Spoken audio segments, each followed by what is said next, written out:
अच्छा जी, चलें, सबके पास किताब है? अब से हैंड आउट नहीं होंगे, अब से सब कुछ किताब पे होगा इंशाल्लाह। सही है।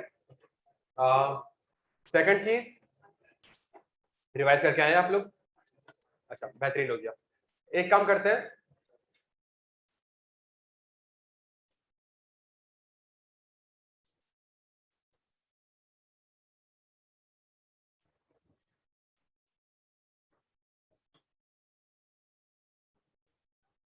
ये वर्ड सुना है किसी ने? हाँ जी, ये वर्ड सुना है किसी ने? Related party. ये कहाँ सुना है आप लोगों ने?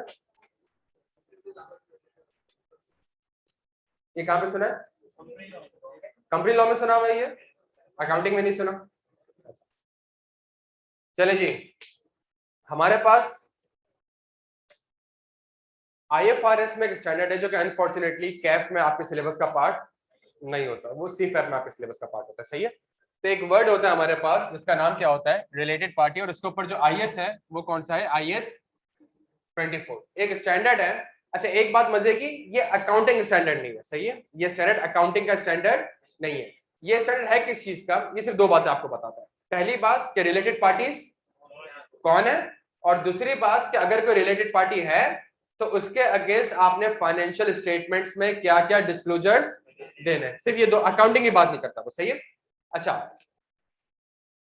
एक एक स्पेसिफिक सर्कमस्टेंसेस है जब वो अकाउंटिंग की बात करता है। अब रिलेटेड पार्टी होती क्या है? एक कंपनी है, ठीक हो गया जी। अगर इसकी कोई होल्डिंग कंपनी है, या इस कंपनी की कोई सब्सिडरी है, या होल्डिंग की कोई सब्सिडरी है, ऐसा हो गया, या कंपनी की कोई एसोसिएट है। ये मैंने दो बार एसोसिएट लिखा है, क्यों? इस कंपनी ने यहाँ पे इन्वेस्टमेंट करी है, या इस कंपनी ने इस कंपनी इन्वेस्टमेंट करी है, लेकिन 50-60% नहीं करी, 15-20-25% इन्वेस्टमेंट करी है। ठीक हो गया जी। या फिर एक और कंपनी है और यहाँ का जो डायरेक्टर है वो यहाँ पे भी डायरेक्टर है। ये जितनी कंपनीज हैं प्यारे बच्चों, ये जितनी कंपनीज हैं, ये सारी की सारी इस कंपनी से क्या कहलाएंगी? ये सारी की सारी इस कंपनी से क्या कहलाएंगी? Related party. ये रिलेटेड पार्टी की एक डेफिनेशन है, बेसिक डेफिनेशन है, जिसमें वो कहता है अगर आपकी कोई होल्डिंग कंपनी है, या उस कंपनी की कोई सब्सिडरी है, या होल्डिंग की कोई सब्सिडरी है, या कोई ऐसी कंपनी जहां पे आपने 20-25% इन्वेस्टमेंट की, या किसी और कंपनी ने आपके ऊपर 20-25% तक इन्वेस्टमेंट की है, जो कि एसोसिएटेड कंपनीज कहलाती है। सारी की सारी कंपनीज आपके लिए क्या है? Related party. सुनिएगा मेरी बात को, ये IS 24 अप्लाई किसके ऊपर होता है? IS 24 अप्लाई होता है इस कंपनी के ऊपर, और कहता क्या है कि जी एज अ कंपनी आपने ये सारी रिलेटेड पार्टीज को क्या करना है? आइडेंटिफाई करना है। आपने इन सारी रिलेटेड पार्टीज को क्या करना है प्यारे बच्चों? आइडेंटिफाई करना है। क्यों आइडेंटिफाई करना है? ताकि उसको आप क्या कर सकें? फाइनेंशियल स्टेटमेंट्स में अकाउंट फॉर कर सकें, और फिर उसके बाद फाइनेंशियल स्टेटमेंट्स में आप क्या कर सकें? इसको डिस्क्लोज कर सकें कि मैंने रिलेटेड पार्टी का। अच्छा, डिस्क्लोज भी क्या करना है? डिस्क्लोज भी क्या करना है कि जी रिलेटेड पार्टी का नाम क्या है, उसके साथ आपका रिलेशनशिप क्या है, और आपने उसके साथ क्या क्या ट्रांजैक्शंस परफॉर्म। फॉर एग्जांपल मैं कहूंगा इस कंपनी का नाम कंपनी ए है, कंपनी ए है, ये मेरी कौन है? होल्डिंग कंपनी है, और मैंने इसके साथ क्या ट्रांजैक्शन करी है? मैंने इसके साथ सेल्स की ट्रांजैक्शन करी है, या मैंने इसके साथ परचेज की ट्रांजैक्शन करी है। क्या यहाँ तक बात समझ आती है सबको? तो एक स्टैंडर्ड है जो कि अप्लाई होता है किसके ऊपर? एक कंपनी के ऊपर, और कंपनी से दरख्वास्त की जाती है कि जी आपकी जितनी भी रिलेटेड पार्टी, हमने कहा रिलेटेड पार्टी क्या है, तो उसने कहा जो आपकी होल्डिंग होगी, जो आपकी सब्सिडी होगी, जो आपकी एसोसिएट्स होंगी, जो कॉमन डायरेक्टर्स होंगे, वो सारी की सारी आपकी क्या होंगी? रिलेटेड पार्टीज होंगी। और आपने क्या करना है? उन रिलेटेड पार्टीज को आइडेंटिफाई करना है, अकाउंट फॉर करना है, एंड डिस्क्लोज करना है फाइनेंशियल स्टेटमेंट्स में। क्या ये बात समझ आती है सबको? अच्छा, मैं आपके सामने एक और एग्जांपल रख रहा हूं। इसका नाम सुना है सबने? इसका नाम सुना है? JCL, जहांगीर सिद्दीकी। जहांगीर सिद्दीकी का नाम नहीं सुना हुआ आप लोगों ने? हाँ, JCL है, जहांगीर सिद्दीकी कंपनी लिमिटेड। इसकी एक सब्सिडरी है जिसका नाम क्या है? JS bank. ठीक हो गया जी। जेएस बैंक की एक और सब्सिडरी है जिसका नाम है जेएस ग्लोबल। जेएस बैंक की एक और सब्सिडरी है जिसका नाम है जेएस इन्वेस्टमेंट लिमिटेड, और इसके नीचे कोई 40 म्यूचुअल फंड्स आ रहे हैं। म्यूचुअल फंड्स का तो नाम सुना होगा ना आप लोगों ने, 40 म्यूचुअल फंड्स आ रहे हैं। इसी तरीके से JSCL की 3-4 सब्सिडीज और है। एक है JS इंटरनेशनल, ये यूएस में है। इसके एक और सब्सिडीज है JS इंटरनेशनल LLP, ये यूके में है। ये एक कंपनी का पूरा स्ट्रक्चर है। हम जो ऑडिट करते थे प्यारे बच्चों, किसको ऑडिट करते थे? मैंने आज से कोई 7-8 साल हो गए इस कंपनी को ऑडिट किया था। जब इसकी कंसोलिडेशन होती थी तो आप सोचे क्या हाल होता होगा कि फॉरेन सब्सिडी भी है, फॉरेन सब्सिडी की भी एक और सब्सिडी है, बैंक भी इसमें मर्ज हो रहा है, ग्लोबल भी इसमें मर्ज हो रहा है, ये सारी एक सब्सिडी। अच्छा, मुझे बताएं, मैं अगर इस कंपनी का ऑडिट कर रहा हूं, क्या ये कंपनी इसके रिलेटेड पार्टी है? क्या ये कंपनी भी इसके रिलेटेड पार्टी है? क्या ये कंपनीज भी इसके रिलेटेड पार्टीज है? यस सर, समझ में आता है। ये सारी कंपनीज की क्या है? रिलेटेड पार्टी है। क्यों रिलेटेड पार्टी है? अच्छा, क्यों? बिकॉज JSCL JS बैंक को क्या करता है? कंट्रोल करता है। तो कंसोर्शियम वर्ड सुना होगा आपने, JSCL JS बैंक को क्या करता है? कंट्रोल करता है। तो टेक्निकली स्पीकिंग यहाँ के जो बोर्ड ऑफ डायरेक्टर्स होंगे वो यहाँ पे भी बैठे हुए होंगे, वो टेक्निकली स्पीकिंग वो यहाँ पे भी बैठे होंगे। मेरी बात सुनिएगा आप, सही है? अच्छा,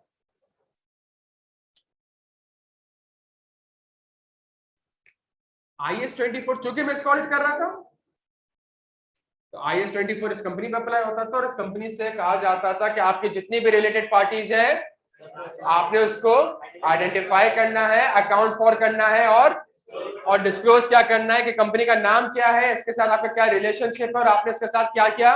क्या ये बात समझ आती है? अच्छा सुनिएगा, मैं अभी हम सिर्फ अगले आधा पौना घंटा, अभी हम 10 मिनट सिर्फ कुछ ये IS-24 का ओवरव्यू लेंगे, फिर आधा पौना घंटा हम एक डायग्राम बनाएंगे, आपने वो डायग्राम नोट करनी होगी, फिर उसके बाद बैठ के हम चीजों को समझना स्टार्ट करेंगे। क्या यहाँ तक बात समझ आती है? अच्छा,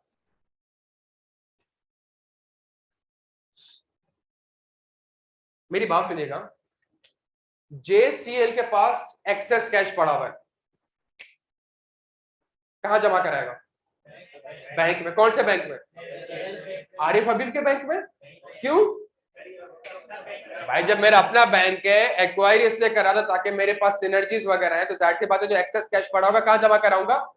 तो JCL ने क्या करा? JCL ने इसके कैश एंड बैंक में कुछ पैसा, एक ट्रांजैक्शन करी, अपना एक्सेस पैसा जेएस बैंक के सेविंग अकाउंट में जमा करा। अच्छा, चूंकि जेएस बैंक के पास पैसा आता है, सारे कस्टमर से पैसा आता है, तो जाहिर सी बात है पैसा जब तक इन्वेस्ट नहीं करेगी तो पैसा कमाएगी, जब पैसा कमाएगी नहीं तो आपको 10% रिटर्न कैसे देगी? तो जेएस बैंक क्या करता है? शेयर्स खरीदता है। अब ये जेएस ग्लोबल है, ये कौन है? ये एक ब्रोकरेज फर्म है। तो मुझे बताएं क्या जेएस बैंक शेयर्स आरिफ हबीब से, आरिफ हबीब के ब्रोकर से खरीदेगा? किससे खरीदेगा?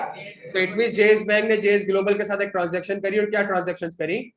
दूसरी कंपनी के शेयर्स खरीदे और उसको ब्रोकरेज फी वगैरह पे करी। क्या यहां तक बात आपके समझ आती है प्यारे बच्चे? तो इट मींस रिलेटेड पार्टीज के दरमियान आपस में ट्रांजैक्शंस हो सकती है। इसलिए कहते हैं मुझे कोई एतराज नहीं है ट्रांजैक्शन से, बस मैं चाहता हूं उन रिलेटेड पार्टीज को आप आइडेंटिफाई करें, अकाउंट फॉर करें और डिस्क्लोज कर दें। क्या ये बात समझ आती है? अच्छा, डिस्क्लोजर क्यों देना है? डिस्क्लोजर इसलिए देना है प्यारे बच्चों, एक कंपनी है, उसकी इनकम आ रही है कितनी? 100 रुपए की। 2019 में उसकी इनकम कितनी थी? 100 रुपए की। 2020 में लेट से आज 28 दिसंबर है, 3 दिन रहता है ईयर एंड में। कितने दिन रहता है? 3 दिन रहता है ईयर एंड में। और इसकी इनकम कितनी आ रही है? अब इसने कहा मेरे पास 70 रुपए की इनकम आ रही है। शेयर होल्डर बोलेगा यार आप तो सही से बिजनेस कर ही नहीं रहे और आपके प्रॉफिट क्या हो गए, और जब प्रॉफिट डिक्लाइन होगा तो मेरी शेयर प्राइस भी क्या हो जाएगी? डिक्लाइन कर जाएगी। उसने कहा एक काम करता हूं, मैंने जो पैसा जेएस बैंक के पास रखवाया हुआ है ना, मैं कहता हूं मुझे 10% का इंटरेस्ट रेट नहीं चाहिए, मुझे 100% का इंटरेस्ट रेट चाहिए। सुनिएगा मेरी बात को, मैं क्या करता हूं, मैं कहता हूं मैंने एक चीज आपको बेची, नॉर्मली 100 रुपए की बेचता हूं आपको, इस बार कितने की खरीद लो? 1000 रुपए की खरीद लो। और जैसे ही मैंने कहा कि जी 100 रुपए की चीज 200 रुपए की खरीद लो, तो इट मींस मेरा प्रॉफिट 170 से कितना हो जाएगा? 70 रुपए से कितना हो जाएगा? 170 रुपए हो जाएगा। अब मेरी बात, अब आप लोग ये एफएस देख रहे हैं, आप कह रहे हैं क्या जबरदस्त कंपनी है। अब आप ये देख रहे हैं, आप कह रहे हैं कितनी? मैं कहता है नहीं, आपने क्या करना है, ये जो रिलेटेड पार्टी के साथ ट्रांजैक्शन हुई है इसको क्या करना है? इसको आइडेंटिफाई करना है, अकाउंट फॉर करना है, एंड और जहां आपने डिस्क्लोज किया कि जी इस 170 रुपए के प्रॉफिट में से 150 रुपए का प्रॉफिट तो मैंने अपनी अपनी रिलेटेड पार्टी से कमाए। रिलेटेड पार्टी का नाम ये है और ट्रांजैक्शन ये है। प्यारे बच्चों अब मुझे बताएं, जब तक ये डिस्क्लोजर यहाँ पे मौजूद नहीं होगा, क्या फाइनेंशियल स्टेटमेंट को पढ़ के आप सही इंफॉर्मेशन ड्राइव कर सकेंगे? आप कभी भी फाइनेंशियल स्टेटमेंट को पढ़ के सही इंफॉर्मेशन ड्राइव नहीं कर सकेंगे। क्या यहाँ तक बात? हम एक कंपनी का ऑडिट करते थे, लिस्टेड एंटिटी थी, प्लॉट्स बेचती थी, मैं नाम नहीं ले सकता, और वो करती क्या थी, दिसंबर ईयर एंड है, 28 दिसंबर को प्लॉट्स अपने रिलेटेड पार्टी को क्या करती थी, सेल करती थी। रेवेन्यू बढ़ गया, प्रॉफिट बढ़ गया, ईयर एंड के बाद वापस नहीं। तो ट्रांजैक्शन तो फॉर द ईयर एंडेड में हो गई, और प्रॉफिट और रेवेन्यू तो आपने, और यहाँ जहां शेयर से देखा भाई क्या सारे प्लॉट बिक चुके हैं, रेवेन्यू आ चुका है, शेयर प्राइस बढ़ना स्टार्ट, प्रॉफिट बढ़ना स्टार्ट। यहाँ तक बात आपको समझ आती है? तो ये बहुत ज्यादा मैटर करता है कि जो आरपी के साथ आप ट्रांजैक्शन करते हैं, आपने उसको आइडेंटिफाई भी करना है, अकाउंट फॉर भी करना है, एंड डिस्क्लोज भी करना है। क्या ये बातें समझ आती हैं आपको? अच्छा बेहतरीन, मेरी बात सुनिएगा। जेसीएल ने अगर अपना एक्सेस पैसा कहां जमा कराया है, ये जो ट्रांजैक्शन है प्यारे बच्चों, ये जो ट्रांजैक्शन है, ये ट्रांजैक्शन कहलाएगी नॉर्मल कोर्स ऑफ बिजनेस। ये एक नॉर्मल कोर्स ऑफ बिजनेस है यार। बैंक का काम है पैसे लेना, मेरा काम है अगर मेरे पास एक्सेस पैसा होगा तो मैंने उसको कहीं ना कहीं इन्वेस्ट करना है। तो ये जो ट्रांजैक्शन कहलाएगी, क्या कहलाएगी? Normal course of business. यहां तक बात समझ, बिकॉज एक बिजनेस है। अच्छा, जेएस बैंक को शेयर्स खरीदने किसके थ्रू खरीद रही है? ये ट्रांजैक्शन भी कौन सी है? Normal course of. अब मेरी बात सुनिएगा, जेएस बैंक के पास लॉस आ रहा है, जेएस बैंक ने करा क्या, अपनी बिल्डिंग क्या कर दी, बेच दी। किसको बेच दी? और एक गेन ऑन डिस्पोजल रिकॉर्ड कर लिया, कितने का? लेट से 1 अरब रुपए। ये जो ट्रांजैक्शन है, ये नॉर्मल कोर्स ऑफ बिजनेस नहीं है। ये जो ट्रांजैक्शन हुई है प्यारे बच्चों, ये कौन सी है? ये outside the normal course of business है। क्यों? बिकॉज बैंक का बिजनेस बिल्डिंग बेचना नहीं है। तो अगर आप बिजनेस के अलावा कोई ट्रांजैक्शन करते हैं अपने रिलेटेड पार्टी के साथ, तो वो ट्रांजैक्शन पे क्या कहलाएगी? Outside the normal course of business. का यहां तक बात समझ आती है? एज एन ऑडिटर मेरे लिए ज्यादा रिस्क कौन सा होगा, नॉर्मल कोर्स ऑफ बिजनेस या outside the normal course of business? Because अगर outside the normal course of business आपने कोई ट्रांजैक्शन करी है, तो इससे लगता है कि शायद आपने कोई ना कोई क्या जबरदस्त कोई फ्रॉड किया होगा आपने। क्या यहां तक बात समझ आती है? अब मैं आपको एग्जांपल देता हूं। मैं इस कंपनी का ऑडिट करता हूं। इस कंपनी में सबसे ज्यादा रिलेटेड पार्टीज क्या है पता है? जो एसएसजीसी के बोर्ड ऑफ डायरेक्टर में बैठा हुआ है ना, बड़ा बंदा ही बैठा होगा ना, तो ऐसा तो नहीं है कि वो एक ही जगह, वो तो 7 और जगह पे डायरेक्टर बन सकता है। तो वो बैठा हुआ है एचबीएल में, वो बैठा हुआ है यूबीएल में, वो बैठा हुआ है नेशनल बैंक ऑफ पाकिस्तान में, ठीक ठाक कंपनीज में वो बैठा है। क्या इन सारी कंपनीज में गैस जाती होगी? क्या इन सारी कंपनीज में गैस जाती होगी? भाई कॉमन सेंस वाली बात है, गैस जाती होगी। तो क्या रिलेटेड पार्टीज के साथ ट्रांजैक्शंस हुई हैं? लेकिन क्या ये outside the normal course of business है? नहीं। ये कौन से ट्रांजैक्शन? इसमें एरर और फ्रॉड के चांसेस कम होते हैं। इसमें मैं कह सकता हूं कि मेरा सिग्निफिकेंट रिस्क नहीं होगा। समझ आ रही है बात? अच्छा, इसमें मैं मैनेजमेंट से ये भी नहीं पूछूंगा गैस क्यों बेची, तो कहो तू बेच दे। आप समझे? बिकॉज सिंध ओबलिसा में तो गैस ही कंपनी बेच सकती है, सही है। अगर वो आपको बोलता है कि भाई जेएस ग्लोबल से शेयर्स क्यों, अच्छा आप समझ रहे हैं, मैं यहाँ पे सिर्फ मेरा पर्पस ये होता है कि जो ट्रांजैक्शन हुई है वो क्या हो जाए, वो disclose, normal course of business है, तो बस एफएस में क्या हो जाए, डिस्क्लोज हो। लेकिन अगर कोई ट्रांजैक्शन, उस पे मैं इसको हल्का नहीं ले सकूंगा, मुझे कुछ प्रोसीजर्स परफॉर्म करना पड़ेगा। मैं सिर्फ IS 24 की कुछ टर्मिनोलॉजी डिस्कस कर रहा हूँ। यहाँ तक बात आपको समझ आती है प्यारे बच्चों? अच्छा, 2 मिनट दे रहा हूँ, उसको नोट करो।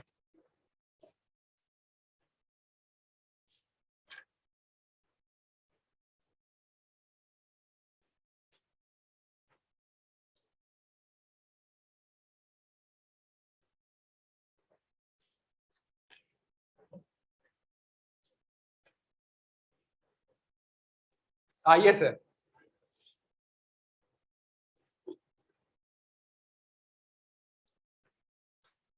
बिजनेस है तो फिर उसमें अकाउंट फॉर आ जाता है। 100 की चीज 250 की बेची है और आपको लगता है फ्रॉड हुआ है, तब आप उसको 250 पे रिकॉर्ड होने दोगे नहीं आगे जाकर।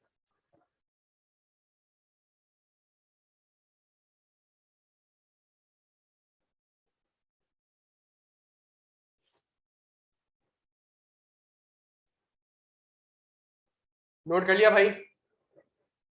हाँ जी, नोट हो चुका है?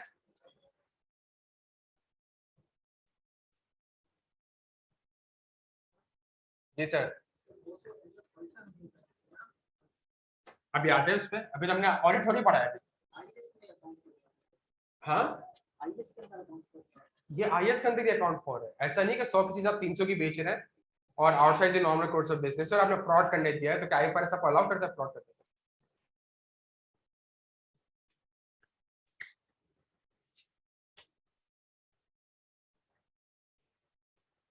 अच्छा जी, अगले 15-20 मिनट हम कुछ नहीं पढ़ेंगे। अगले 15 फिर हम करेंगे क्या? हाँ, हम सिर्फ डायग्राम बनाएंगे। हम एक काम करेंगे, हम सिर्फ क्या काम करेंगे? हम सुकून से एक डायग्राम बनाएंगे और 15-20 मिनट, सही है। और आप लोगों ने भी कोशिश करना है कि अगले 15-20 मिनट आपने डायग्राम वगैरह नहीं बनानी, जो मैं डायग्राम बना रहा हूँ, जो बोल रहा हूँ, बस वो मेरे साथ थोड़ा बहुत आप देख लीजिएगा, सिर्फ 15-20 मिनट, ठीक है, ताकि एक डायग्राम, एक पूरी पिक्चर हमारे पास आ जाए। देखें, अगर हम फिजिकल बैठे हुए तो हम कोशिश करते हैं कि एक एक स्टेप, एक एक डायग्राम हम बैठ के खुद से बना लें, और जब एक डायग्राम बन जाएगी कॉम्प्रिहेंसिव, फिर उसके बाद हम खेलते रहेंगे। डन हो गया यहाँ पे?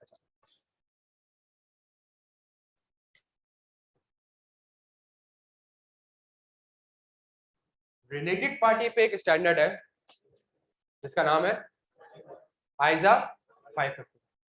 रिलेटेड पार्टी पे एक स्टैंडर्ड है जिसका नाम क्या है? आइजा 550। अच्छा, ये क्या कहता है क्या नहीं कहता है, सारे जवाब आप लोगों ने मुझे देना है, मैं आप लोगों को नहीं बताऊंगा, सही है। मैं सिर्फ क्या करने जा रहा हूँ अगले 10 मिनट 15 मिनट से, वो सिर्फ जो स्टैंडर्ड कहता है कुछ बात है उसके डायग्राम बनाने जा रहा हूं। स्टैंडर्ड सबसे पहली बात क्या कहता है? स्टैंडर्ड सबसे पहली बात कहता है,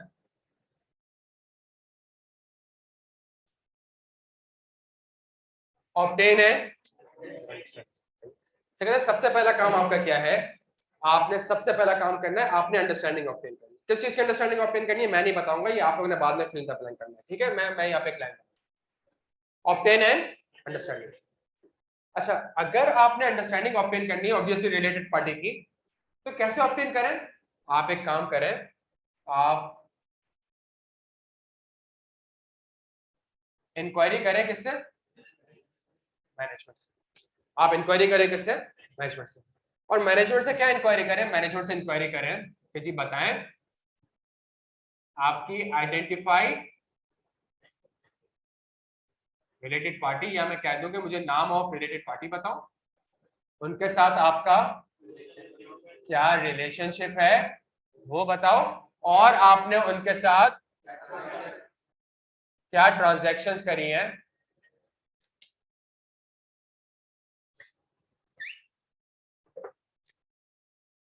उनके साथ मुझे क्या बताएं? रिलेशनशिप बताएं, और आपने उनके साथ क्या ट्रांजैक्शंस करी है मुझे ये बताएं। डन हो गया। तो पहले मैं किसके पास भागा?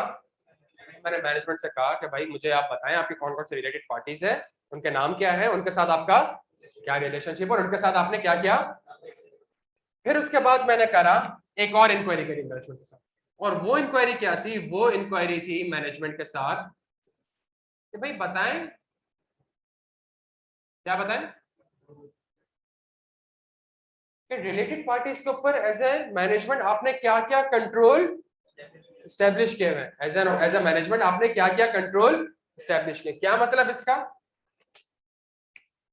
आपके पास क्या कंट्रोल्स मौजूद हैं ये इंश्योर करने के लिए कि जितनी भी रिलेटेड पार्टीज के साथ ट्रांजैक्शन हुई है, मैं आरपीटी लिख रहा हूं, जितनी भी रिलेटेड पार्टीज के साथ ट्रांजैक्शन हुई है वो आपने आइडेंटिफाई भी कर ली है, अकाउंट फॉर भी कर ली है, एंड डिस्क्लोज भी कर ली। पहली बात कि भाई आपके पास क्या कंट्रोल्स है कि आप ये कह सकें कि भाई मैंने सारी की सारी आरपी को आइडेंटिफाई भी कर लिया है, अकाउंट फॉर भी कर लिया।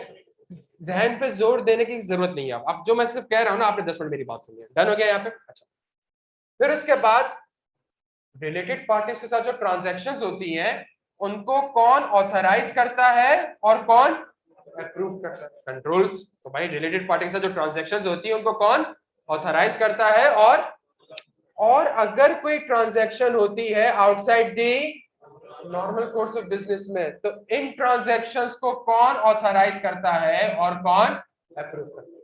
ये बात आप, ये काम आपने डन हो गया यहाँ पे। अच्छा, तो ये जो मैं स्टेप परफॉर्म करूंगा मेरे प्यारे बच्चों, ये जो मैं काम करूंगा, तो मुझे रिलेटेड पार्टीज पे कुछ अंडरस्टैंडिंग ऑब्टेन होना, मुझे रिलेटेड पार्टीज के नाम पता चलना स्टार्ट हो जाएंगे, मुझे रिलेटेड पार्टीज के, इस तरह कहते हैं। एक और काम आपने फिर ये करना है, जो आपके पास इंफॉर्मेशन है उसको शेयर करना है। Sharing the related party information किसके साथ? Engagement team. एंगेजमेंट टीम क्या होती है? वो बंदे जो इस क्लाइंट का क्या कर रहे होते हैं? ऑडिट कर रहे होते हैं, उस एंगेजमेंट का ऑडिट कर रहे होते हैं। उसको अगर अगर पीडब्ल्यूसी में 500 लोग हैं लेकिन सिर्फ 40 बंदे अगर यूनिलीवर का ऑडिट करते हैं, तो वो 40 बंदे क्या कहलाएंगे? यूनिलीवर की एंगेजमेंट टीम कहलाएंगे। तो फिर स्टैंडर्ड कहता है कि जी आपने उन 40 बंदों को रिलेटेड पार्टीज के नाम क्या बताना है?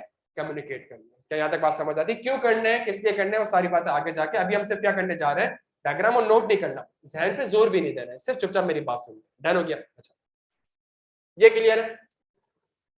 जहां मेरे प्यारे बच्चों आपने ये काम किया, जहां आपने ये काम किया, स्टैंडर्ड आपसे कहता है एक काम करें, एक रिस्क आइडेंटिफाई करें। क्या कहता है? एक रिस्क आइडेंटिफाई। और रिस्क ये है, अच्छा एक चीज मैं वापस से क्लियर कर दूं, टोटल 4 रिस्क है। हम आज कितने रिस्क पढ़ेंगे? 2 रिस्क पढ़ेंगे। 2 रिस्क हम क्यों पढ़ेंगे? बिकॉज जो नई स्कीम आने वाली है और उसमें जो लर्निंग आउटकम्स वगैरह में चेंज हुआ है, वो जैसे ही फाइनल हो जाएगा तो 2 रिस्क हम तब पढ़ेंगे। अभी वो फाइनल नहीं हुआ, किताब नहीं है, तो इसलिए हम अभी इसको 2 रिस्क को कवर, किताब में अभी से कवर्ड है। किताब में चारों के चारों रिस्क ऑलरेडी कवर्ड है। सही है? अभी आज की क्लास हम कितने रिस्क पढ़ेंगे? सिर्फ 2 रिस्क पढ़ेंगे। पहला रिस्क कि मैनेजमेंट ने सारे की सारी रिलेटेड पार्टी आपको कम्युनिकेट नहीं की होगी। मैं नॉट लिख देता हूं, नॉट भी नहीं, मैं नॉट लिख देता हूं। All related party may not be communicated। सब भाई, सबसे पहला रिस्क तो मेरा ये है। क्या मतलब? उसने मुझे कहा मेरी कितनी रिलेटेड पार्टी है? उसने कहा मेरी 3 रिलेटेड पार्टी है, ए बी सी। क्या रिलेशनशिप है? ये होल्डिंग कंपनी है, ये सब्सिडरी कंपनी है, ये एसोसिएट है। और इसके साथ मैंने सेल्स करी है, इसके साथ मैंने परचेज करी है, और इससे मैंने, इसके पास मैंने कैश एंड बैंक में पैसा जमा करा। ये मेरा सबसे पहला रिस्क कि भाई डी भी एक रिलेटेड पार्टी है, आपने मुझे नहीं बताया। प्लस ए के साथ से सेल्स नहीं हुई है, ए के साथ भी परचेजेस हुई है, और वो आपने ट्रांजैक्शन मुझे कम्युनिकेट नहीं करी होती। क्या यहाँ तक बात समझ आता है? तो मेरा पहला रिस्क कि शायद सारी की सारी रिलेटेड पार्टी मैनेजमेंट ने मुझे कम्युनिकेट नहीं करी। क्या ये बात समझ आती है हमें? बेहतरीन। रिस्क नंबर 2, कुछ रिलेटेड पार्टीज के साथ ट्रांजैक्शंस ऐसी हैं जो शायद किस टर्म्स में होंगी? Outside the normal course. कुछ रिलेटेड पार्टी के साथ ट्रांजैक्शन ऐसी होंगी जो कि outside the normal course of business में। क्या यहाँ तक बात समझ आती है आपको? तो मैंने कितने रिस्क आइडेंटिफाई कर लिए?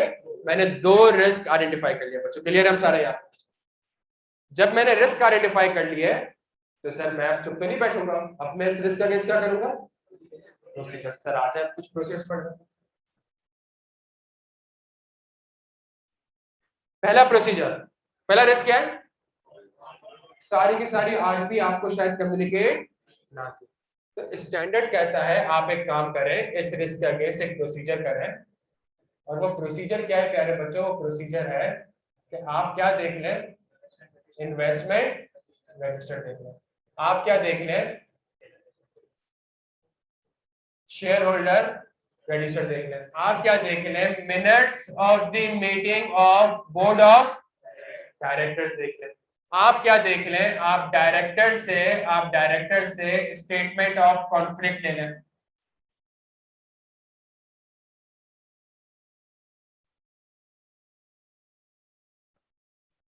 डन हो गया? आप क्या देख लें? आप बैंक एंड लीगल कंफर्मेशंस देख लें। आप क्या देख लें? आप देख लें मेरे प्यारे बच्चों, इनवॉइसेस देख लें।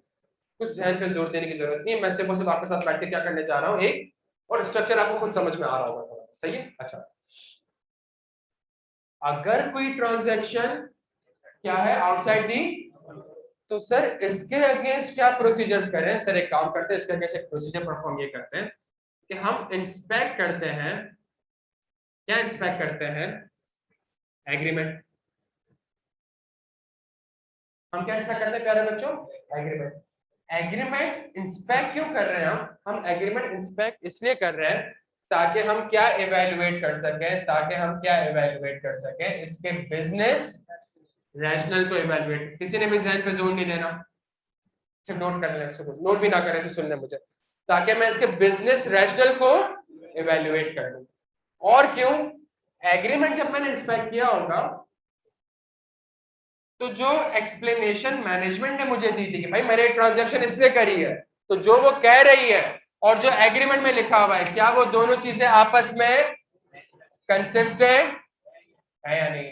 क्या एग्रीमेंट के टर्म्स एंड कंडीशन मैनेजमेंट की एक्सप्लेनेशन के साथ कंसिस्टेंट है या नहीं? चूंकि आपने एग्रीमेंट इंस्पेक्ट कर लिया, तो क्या ये ट्रांजैक्शन एडिक्वेटली डिस्क्लोज हुई है कि नहीं हुई? और फिर एक और काम आपने ये करना पड़ेगा प्यारे बच्चों, आपने देखा होगा क्या इस ट्रांजैक्शन को एप्रोप्रिएटली ऑथराइज्ड एंड अप्रूव किया भी है कि नहीं। यहाँ तक बात समझ में नहीं आनी चाहिए आपको, और आपने जोर भी नहीं लगाना, सही है। लेकिन मैं क्या करना चाह रहा हूँ, मैं चाह रहा हूँ मैं एक बार एक कंप्लीट डायग्राम बना लूँ, फिर उसके बाद हम खींचते हैं। ठीक हो गया? अच्छा, रिस्क नंबर 1,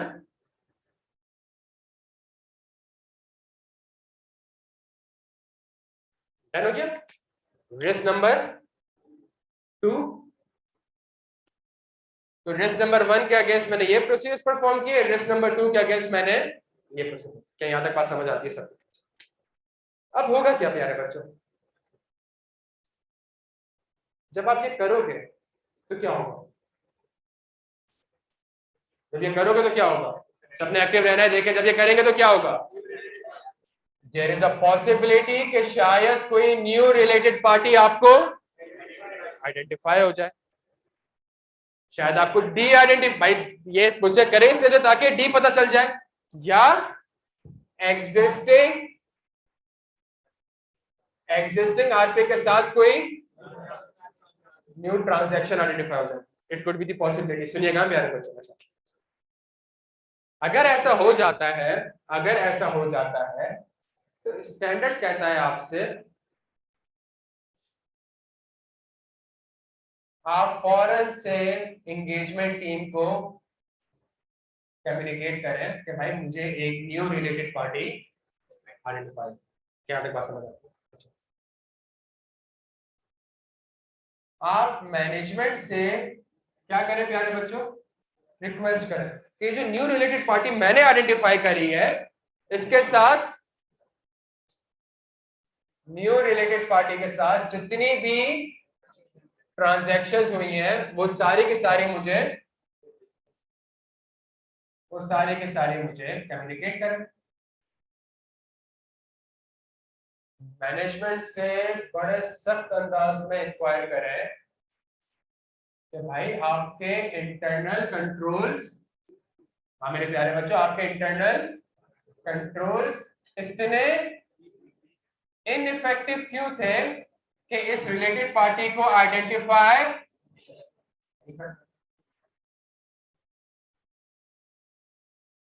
अपने रिस्क असेसमेंट को आप क्या कर दें प्यारे बच्चों? अपने रिस्क असेसमेंट को आप क्या कर दें? रिवाइज कर दें। जब रिस्क असेसमेंट रिवाइज हो जाएगी तो इस रिस्क के against further audit procedures perform करें, और ये जो आपने न्यू रिलेटेड पार्टी आइडेंटिफाई करी है उसके ऊपर भी कोई ना कोई ऑडिट प्रोसीजर्स परफॉर्म करने पड़ेंगे। ठीक है? और अगर आपको लगता है कि मैनेजमेंट ने जानबूझ के आपको ये रिलेटेड पार्टी नहीं बताई, तो इसका मतलब इसके अंदर किस चीज की इंप्लीकेशन शामिल है प्यारे बच्चों? इसके अंदर फ्रॉड की इंप्लीकेशन भी शामिल हो जाए। Does it make sense? अच्छा, बेहतरीन, क्लियर हम सारे यहाँ तक? एक सेकंड, अभी सवाल कुछ नहीं, अभी कोई भी सवाल नहीं।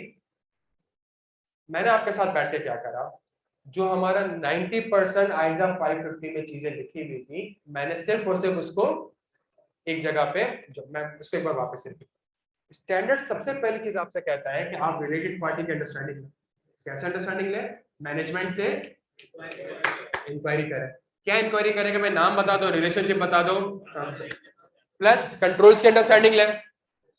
और कंट्रोल के अंडरस्टैंडिंग में लेके भाई बताएं आपका क्या प्रोसेस है, आप सारी की सारी ट्रांजेक्शन कैसे आइडेंटिफाई करते हैं, अकाउंट फॉर करते हैं इसको, प्लस आपके साथ आप जो रिलेटेड पार्टी से ट्रांजेक्शन होती है उनको कौन ऑथराइज करता है और कौन अप्रूव करता है, प्लस अगर कोई ट्रांजेक्शन जहां आपने ये काम किया, आपने कहा पहला रिस्क मैनेजमेंट ने मुझे सारी की सारी रिलेटेड पार्टी कम्युनिकेट की, दैट इज द रिस्क। इसके अगेंस्ट प्रोसीजर क्या करा? इन्वेस्टमेंट रजिस्टर देख लिया, शेयर होल्डर रजिस्टर देख लिया, मिनट्स ऑफ द मीटिंग देख लिया,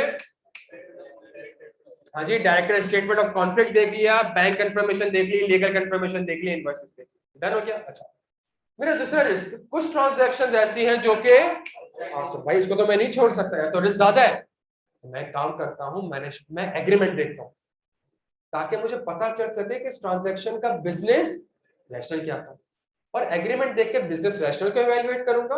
पहली चीज, जो मैनेजमेंट ने मुझे एक्सप्लेनेशन दी थी इस ट्रांजैक्शन के बारे में, क्या वही बातें एग्रीमेंट में लिखी है कि नहीं लिखी, उसको देख लूंगा।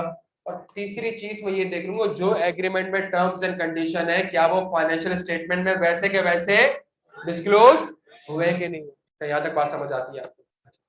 और फिर उसके बाद चूंकि transaction outside the normal course of business है, तो क्या उसको ऑथराइज्ड एंड डन। चूंकि वो प्रोसीजर जब आपने करे थे न्यू रिलेटेड पार्टी को आइडेंटिफाई करने के, तो देयर इज अ पॉसिबिलिटी कि आपको न्यू रिलेटेड पार्टी है, तो आप new related party engagement team को बता दें, मैनेजमेंट से कहें इसके साथ जितनी भी ट्रांजैक्शंस है वो सारी की सारी कम्युनिकेट करें। तीसरी चीज कि भाई मैनेजमेंट से पूछे कि भाई आपके कंट्रोल इतने वीक क्यों थे कि रिलेटेड पार्टी को आइडेंटिफाई नहीं, अपने रिस्क असेसमेंट को रिवाइज करें, उसके अगेंस्ट मजीद ऑडिट प्रोसीजर जो न्यू रिलेटेड पार्टी आइडेंटिफाई हुई है उसके ऊपर ऑडिट प्रोसीजर परफॉर्म करें। और अगर आपको ये खदशात हैं कि मैनेजमेंट ने जानबूझ के ट्रांजैक्शन नहीं बताई थी, तो फिर क्या यहाँ तक मेरे प्यारे बच्चों आपको बात समझ आती है? अच्छा, मैंने समझाया कुछ भी नहीं है, मैंने आपके सामने क्या करा है, मैंने आपके सामने सिर्फ और सिर्फ एक डायग्राम। क्या ये बातें समझ आती है? पेज नंबर 67,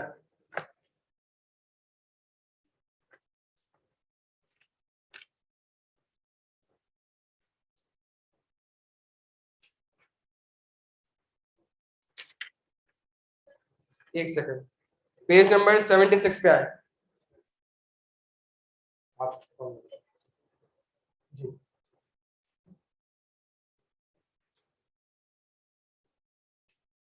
पेज नंबर 76 पे आ रहे बच्चों, छेती छेती आगे सब। आपसे क्लास में कोई हैंड आउट नहीं मिलेगा, ए टू जेड 99.99% चीजें यहाँ पे मौजूद है। नई स्टडी टैक्स आएगी, कुछ ऊपर नीचे होगा तो वो प्लस माइनस होगा, लेकिन अपार्ट फ्रॉम दैट और कोई चीज नहीं होती। क्या यहाँ तक बात समझ आती है आपको? अच्छा, autumn 2014, autumn 2014, question number 10 part 1, give any three audit procedures, give any three audit procedure to ensure the completeness of the list of related parties provided by the management। 3 minute दे रहा हूं, मुझे प्रोसीजर चाहिए। give any three audit procedure to ensure the completeness of the list of related parties provided by the management।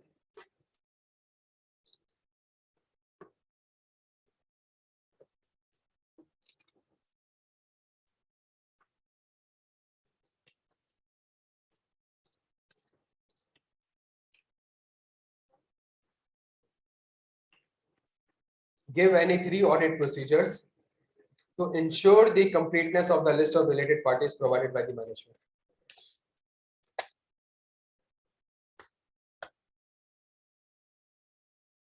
हाँ, तस्वीर लेनी है, तबियत सही नहीं है, क्या हो गया, खैरियत, वॉमिटिंग जैसा हो रहा है, तुम्हें जाना है? किसमें जाओगे तुम? है कन्वेंस है, किसमें जाओगे? और तबियत खराब हो जाएगी, कहाँ रहते हो?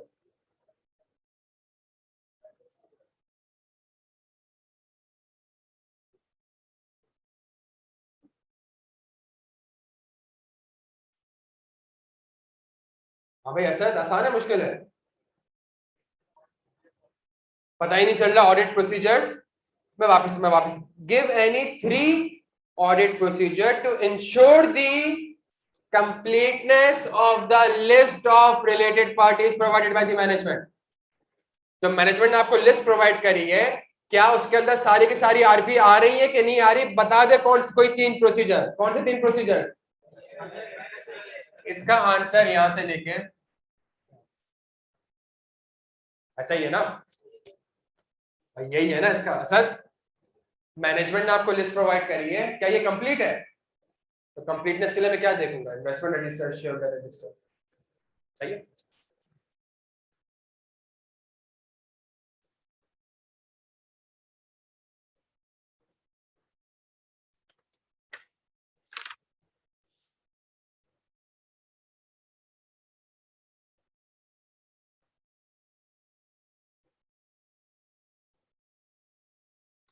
Page number 75, autumn 2015। छेती छेती।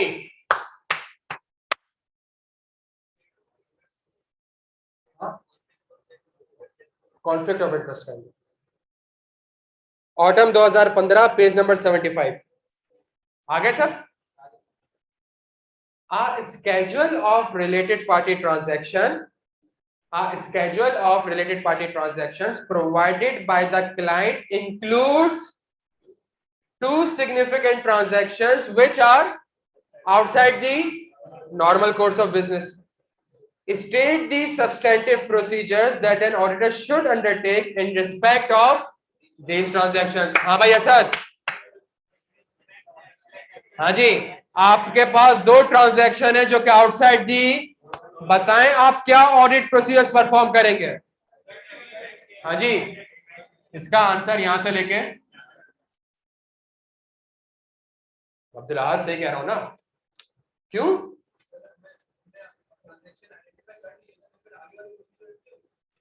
बट अगर चूंकि 4 नंबर का सवाल है तो इसलिए मैं 4 पॉइंट्स फिलहाल लिखा, मैं आगे भी आ जाऊंगा उसके ऊपर। चूंकि 4 नंबर का सवाल है इसलिए मैं 4 पॉइंट्स लिखा हूं। बात तुम्हारी बिल्कुल सही, बात तुम्हारी बिल्कुल सही। तो ये बात समझ आती है भाई, ये बात समझ। तो मैंने बहुत अच्छा पढ़ाया है तभी आपने 2 सवाल कर लिया 500 से। अब आप मेरा यकीन करें, जो जो मैंने ये पढ़ाया भी है आपको, ये मैंने बड़ा अच्छा पढ़ाया है कि इसके बेसिस पे आप 2 सवाल कर सकते हैं 500 का। सही, और ये बड़ा आसान है, यहाँ से लेके यहाँ तक, यहाँ से। मसला क्या है? मसला ये है कि जब हम रिसेंट पास्ट पेपर्स देखेंगे तो वो हम नहीं कर सकते। सब कुछ टेक्निकल बच्चा होगा वो तो फिर भी कर लेगा ना, सही है। लेकिन आगे जाके मैं आपको चैलेंज के साथ कह सकता हूँ, चैलेंज है मेरा आपको, कि मैं कुछ थ्योरी बेस्ड क्वेश्चन भी पढ़ूंगा ना, वो भी नहीं कर सकता। और एक वर्ड की वजह से आंसर यहाँ से वहां शिफ्ट हो रहा है। एक वर्ड की वजह से आंसर कभी यहाँ होगा, कभी वहां होगा, कभी वहां होगा। सही, क्या यहाँ बात समझ आती है? तो समझाने का मकसद ये है कि सवाल तो हो जाएंगे, पास पेपर्स भी हो जाएंगे, लेकिन इससे तैयारी हमारी पास होने के लिए नहीं हो सकेगी। क्यों नहीं हो सकेगी? बिकॉज जब तक हम स्टैंडर्ड की लॉजिक और उसके लिंकिंग और ड्राफ्टिंग के ऊपर फोकस। अच्छा, मैं एक चीज बता दूं, 90% स्टैंडर्ड पढ़ चुके हैं मैं आपको बता दूं, 90% स्टैंडर्ड हम पढ़ चुके हैं। ये जो लिखा हुआ है ये 90% डन हो गया। अच्छा, जो 10% भी रह गया है वो आपके कैफ के सिलेबस का पार्ट नहीं है, बट मैं कोशिश करता हूँ कि मैं आपको पूरा पढ़ाता रहूँ। खुदा ना खासा पेपर में सवाल आए तो बच्चे को पता हो, मुश्किल चीजें नहीं, वो आसान चीजें। क्या बात समझ आती है? तो हम कितना पढ़ चुके हैं? हम 90% चीजों को हम पढ़ चुके हैं। यहाँ तक बात समझ आती है? अच्छा, लेकिन बात क्या है मेरे प्यारे बच्चों? बात यह है कि हमने इस तरीके से नहीं पढ़ना। इस तरीके से हम 15 से 20 मिनट में एक स्टैंडर्ड को पढ़ सकते हैं। और उससे भी आसान बात ये हो सकती है कि मैं पहले से ही क्या कहते हैं डायग्राम वगैरह बना के रख लूँ और सब कुछ कर लूँ और फिर आपको रीडिंग करवा दूँ और ये चीजें करवा दूँ। उससे कभी भी स्टेप बाय स्टेप आपको चीजें पता नहीं चलेगी कि स्टैंडर्ड बना कैसे। जब तक ये समझ में नहीं आएगा ना स्टैंडर्ड बना कैसे और स्टैंडर्ड बना क्यों, आपको कभी भी स्टैंडर्ड समझ में नहीं आएगा। मैं आपको बता रहा हूँ, ये मैंने सारी चीजें आपके सामने लिख दी है, सब कुछ कह दिया है। लेकिन अगर अगले आधा घंटा आप मेरी बात सुकून से सुन लेंगे, सुकून से, आपको ये स्टैंड अभी क्या लग रहा है? अभी लग रहा है कि सर इसको याद करना पड़ेगा। अभी मैं आपसे कभी ये नहीं कहूंगा कि आप याद ना करें। मैं आपको एक चीज प्रूव करके देता हूं मैं आपको, आप कहते हैं मैं आपको 5-10 मिनट भी दे देता हूँ, आप याद करने की कोशिश करें, और मैं आपके सामने सवाल रखूंगा, आप नहीं कर सकते। मैं आपके सामने क्या रखता हूँ, सवाल रखता हूँ, और किताब भी आपके सामने, आप किताब में से देख के मुझे आंसर बता दें। थ्योरी सिनेरियो तो दफा करें, किसके क्वेश्चन, थ्योरी बेस्ड क्वेश्चन, आप वो भी अटेम्प्ट नहीं कर सकेंगे। मैं आपको सिर्फ एक चीज प्रूफ करने की कोशिश कर रहा हूँ, बिकॉज इसके बाद में प्रूफ नहीं करूंगा, बिकॉज आज हम क्या पढ़ने जा रहे हैं, आज हम आइजाज पढ़ने जा रहे हैं। बस मैं एक चीज प्रूव करूंगा आपको, अगर आपने क्लास अटेंटिवली ले ली, लॉजिक को समझ गए, पुराना रिवाइज करके आ गए, उससे एक फायदा ये होगा, आपको याद करने में भी आसान, आपको समझ में आ रहा होगा कि आपने याद, और वो वर्ड्स आपके जहन में खुद ब खुद आ रहे होंगे, बिकॉज ऑफ कॉमन सेंस है। जब कॉमन सेंस होगा तो वो जिंदगी भर आपको याद रहेगा कि ये बात समझ आती है। अच्छा,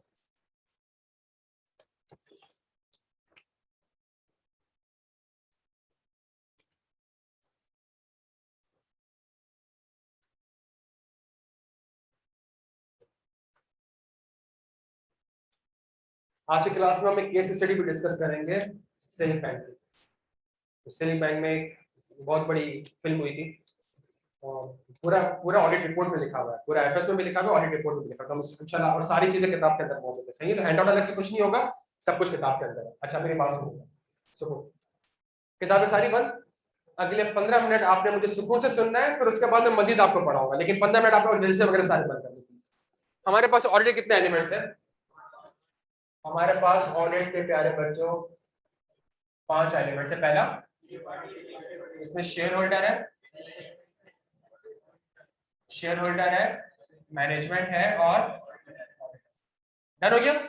उसके बाद दूसरा एलिमेंट कौन सा है, फाइनेंशियल स्टेटमेंट्स, जो कि किस बेसिस पे बनते हैं, आईएफआरएस के बेसिस पे। चौथा एलिमेंट कौन सा है, सफिशिएंट एप्रोप्रिएट, अब से कोई भी ऑडिट एविडेंस नहीं बोलेगा, सफिशिएंट एप्रोप्रिएट ऑडिट, और फिर उसके बाद क्या है, ये मेरे पास ऑडिट के 5, दो सही सर्कल, ये मेरे पास ऑडिट के 5 है।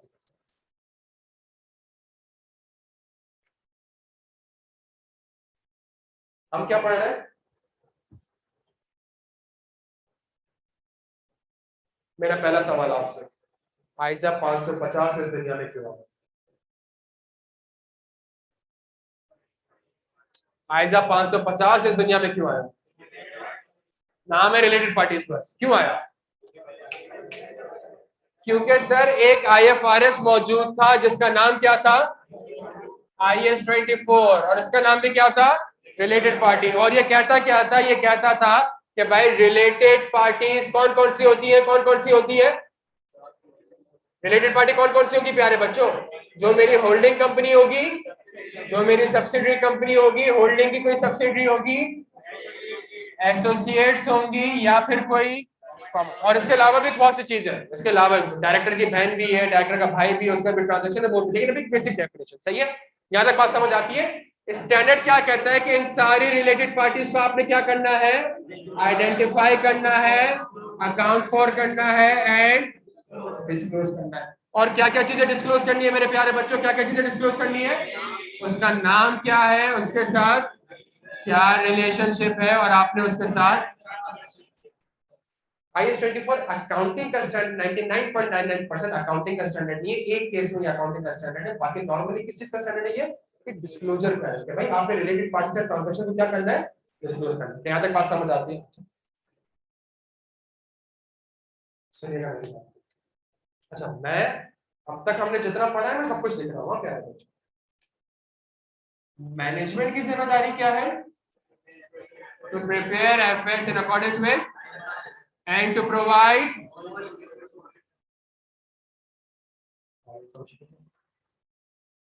ऑडिटर की जिम्मेदारी क्या है, टू ऑब्टेन, किस चीज के ऊपर कि क्या ये फाइनेंशियल स्टेटमेंट्स आईएफआरएस के हिसाब से बने भी है कि नहीं, क्या ये फाइनेंशियल स्टेटमेंट आईएफआरएस के हिसाब से, इसके ऊपर क्या ऑब्टेन करनी है, और उसके लिए मुझे क्या करना पड़ेगा, sufficient,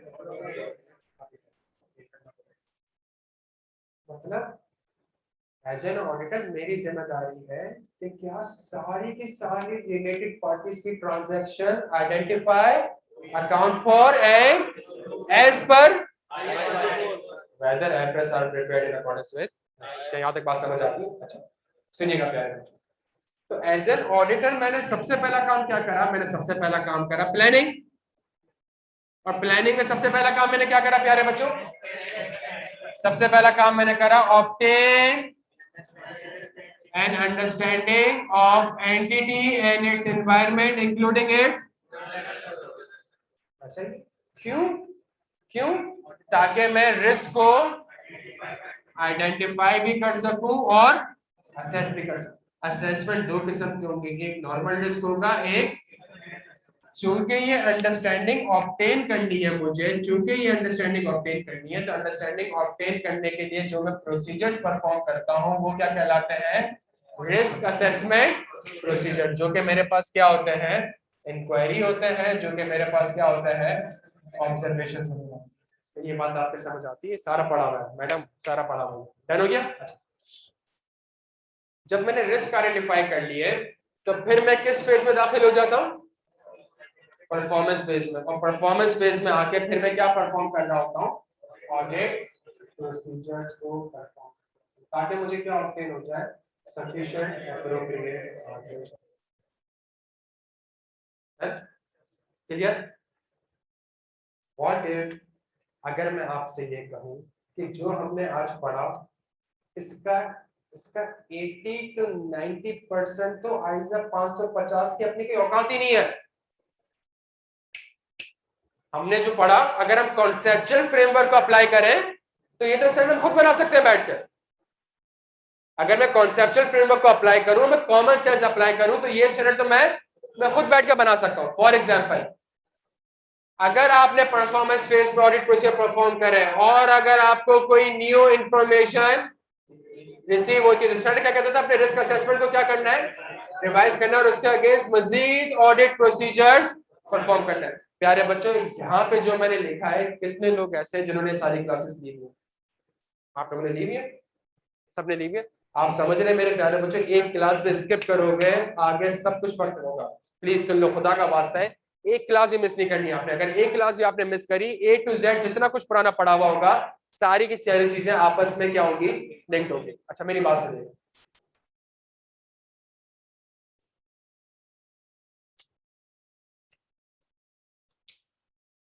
obtain an understanding of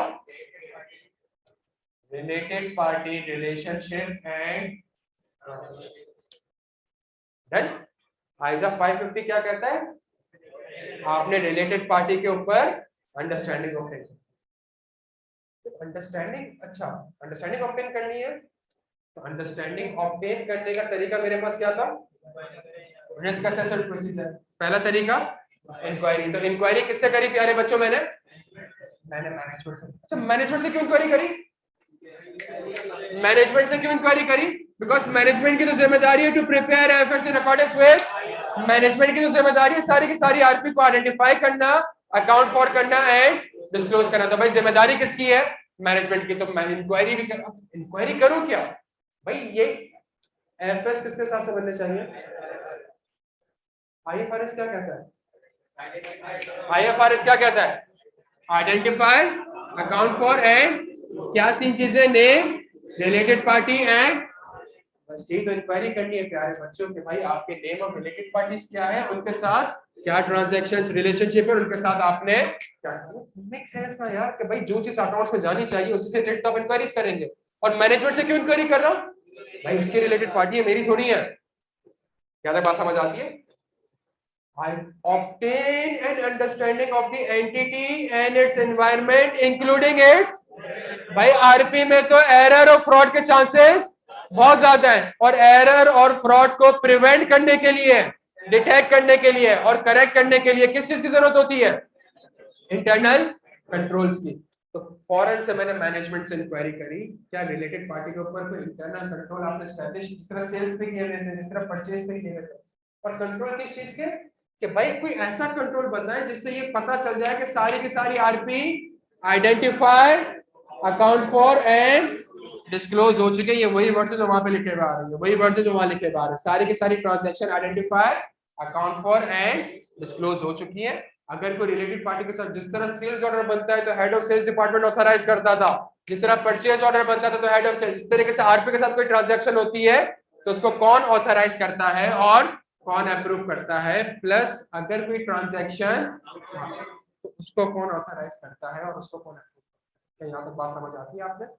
जहां आपने ये काम करा, सुनिएगा, मुझे 10 रिलेटेड पार्टी के नाम पता चले, लेकिन आप सब भी तो यूनिलीवर का ऑडिट कर रहे हैं मेरे साथ, तो भाई आप अगर सेल्स का ऑडिट कर रहे हो तो क्या पता रिलेटेड पार्टी के साथ ट्रांजैक्शन वहां पे हो, आप परचेज का ऑडिट कर रहे हो तो क्या, तो इट मींस मुझे सारे रिलेटेड पार्टीज के नाम आप सबको कम्युनिकेट करने पड़ेगा। आरपीआई ट्रांजैक्शन तो कहीं भी कर सकते हैं ना, अगर मैं सेल्स कर रहा हूं और आप अकाउंट रिसीवेबल कर रहे हैं तो इट मींस यहाँ पे भी ट्रांजैक्शन आनी चाहिए और वहां पे भी ट्रांजैक्शन आए, तो मैं रिलेटेड पार्टी की इन्फॉर्मेशन सबको कम्युनिकेट करूंगा। क्या याद है? पास समझ प्यारे बच्चों, जब मैंने अंडरस्टैंडिंग ऑब्टेन कर ली तो इसका मतलब मैं इस पोजीशन पे आ चुका हूं कि मैं क्या कर सकता हूं, मैं रिस्क को आइडेंटिफाई कर सकता हूं। मेरा पहला रिस्क एफएस में not be equal to IFRS.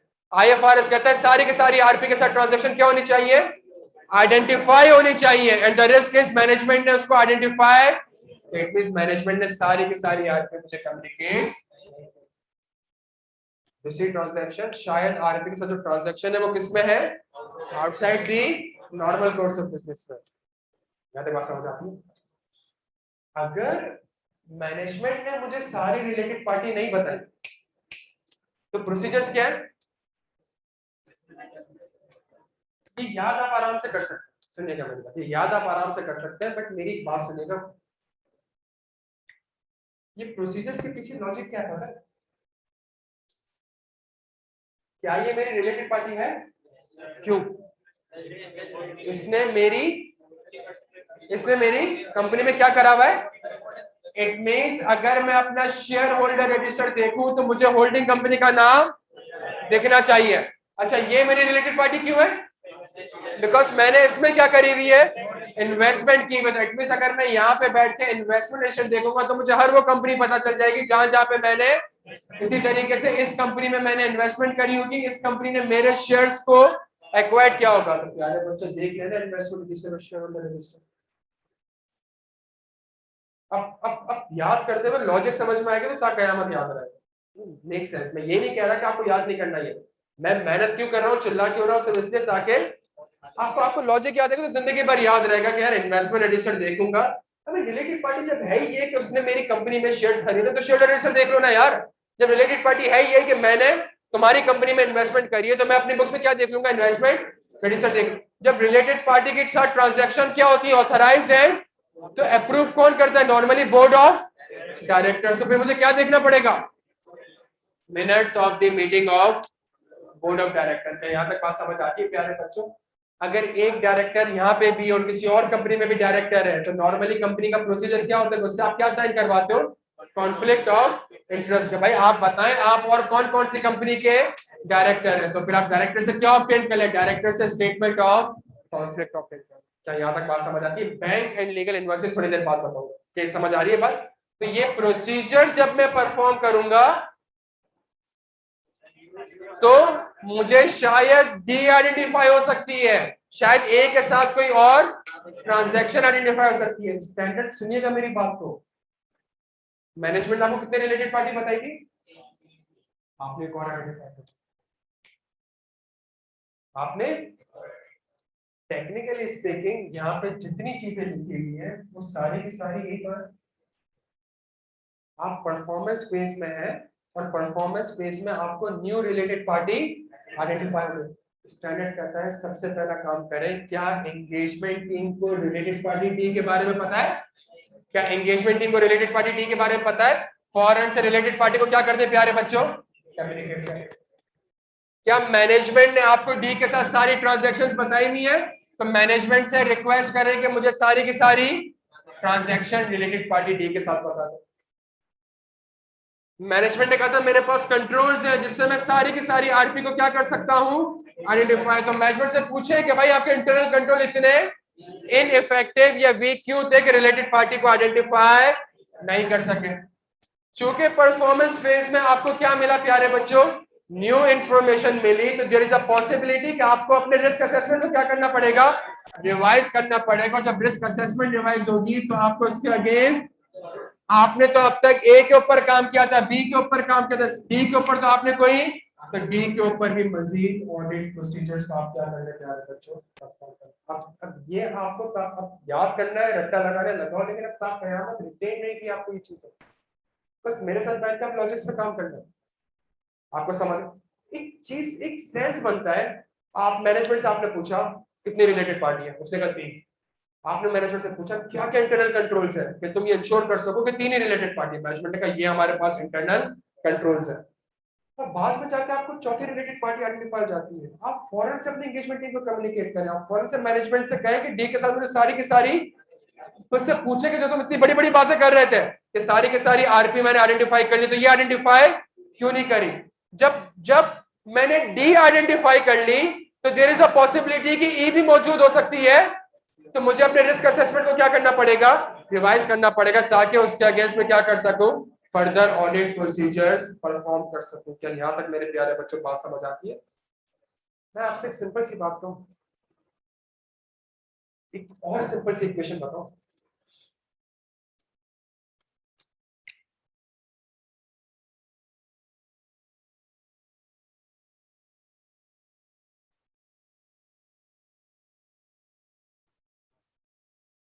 That's it. That is the equation of related party. Full stop. कोई और बात नहीं। एक इसमें ऐड होगा फ्रॉड का, जब आगे जाकर फ्रॉड पड़ेगा तो आप समझ रहे हैं। आइजा 550 is equal to ISA 315 plus आइजा, क्या मतलब कि रिलेटेड पार्टी के ऊपर रिस्क आइडेंटिफाई कर लो और उस रिस्क के अगेंस्ट क्या कर लो? ये तो दो बात है कि रिलेटेड पार्टी के अगेंस्ट क्या कर लो। तो भाई रिस्क आइडेंटिफाई करना होता है तो रिस्क आइडेंटिफाई करने का स्टैंडर्ड कौन सा था? आइजा 315 का नाम क्या था? ऑब्टेन एंड अंडरस्टैंडिंग, लेकिन एंटिटी की नहीं, एनवायरनमेंट की नहीं, किसकी? Related party relationship transaction. तो रिलेटेड पार्टी रिलेशनशिप ट्रांजैक्शन की अंडरस्टैंडिंग होती है सर। तो जब अंडरस्टैंडिंग ऑब्टेन करनी होती है तो रिस्क असेसमेंट प्रोसीजर, तो इंक्वायरी करें। सर इंक्वायरी करूं किससे? मैनेजमेंट से। क्यों? बिकॉज मैनेजमेंट की जिम्मेदारी है to prepare FS in accordance with. Sir inquiry करूं क्या? आप इंक्वायरी करें किस चीज के ऊपर? नाम बताओ, रिलेशनशिप बताओ, और सर ये तीनों वर्ड्स कहां से उठकर आए? आईएस 24 की रिक्वायरमेंट यही है कि भाई आपने ये काम करना है। बट सर रिलेटेड पार्टी में तो एरर और फ्रॉड के चांसेस बहुत ज्यादा होते हैं। तो सर एक और काम करें मैनेजमेंट से, इंटरनल कंट्रोल के। मैनेजमेंट के पास क्या कंट्रोल्स है? कंट्रोल्स क्या होंगे कि भाई सारी की सारी ट्रांजैक्शन आइडेंटिफाई, ये वर्ड्स भी कहां से उठकर आए प्यारे बच्चों? आईएफआरएस से उठकर आए। प्लस ऑथराइज एंड क्या यहाँ पे, जब आपने अंडरस्टैंडिंग ऑब्टेन कर ली तो इसका मतलब है कि आप रिस्क आइडेंटिफाई कर सकते हो। पहला रिस्क, दूसरा रिस्क, और रिस्क का सेंस बनता है। द रिस्क इसके मैनेजमेंट ने सारी की सारी आरपी आपको कम्युनिकेट ना की। समझ आ रही है? तीसरा रिस्क क्या होगा सर? Common sense. तीसरा रिस्क क्या होगा? फ्रॉड तो होगा, फ्रॉड के अलावा जो मैनेजमेंट ने आपको आरपी बताई है उसको एडिक्वेटली एफएस में not be equal to IFRS. IFRS में डिस्क्लोजर जाना चाहिए, द रिस्क इज मैनेजमेंट ने उसको एडिक्वेटली डिस्क्लोज। तीसरा रिस्क अभी हमारे स्टेट टेक्स्ट में नहीं है चीज, हम आगे जाके पढ़ेंगे इसको। क्या यार बात समझ आती है? अब आपको जिंदगी भर चीजें इंशाल्लाह इस तरीके से याद रहेंगी। और अभी हम प्रैक्टिस करेंगे, 2-3 क्लासेस हमारे चलेगा।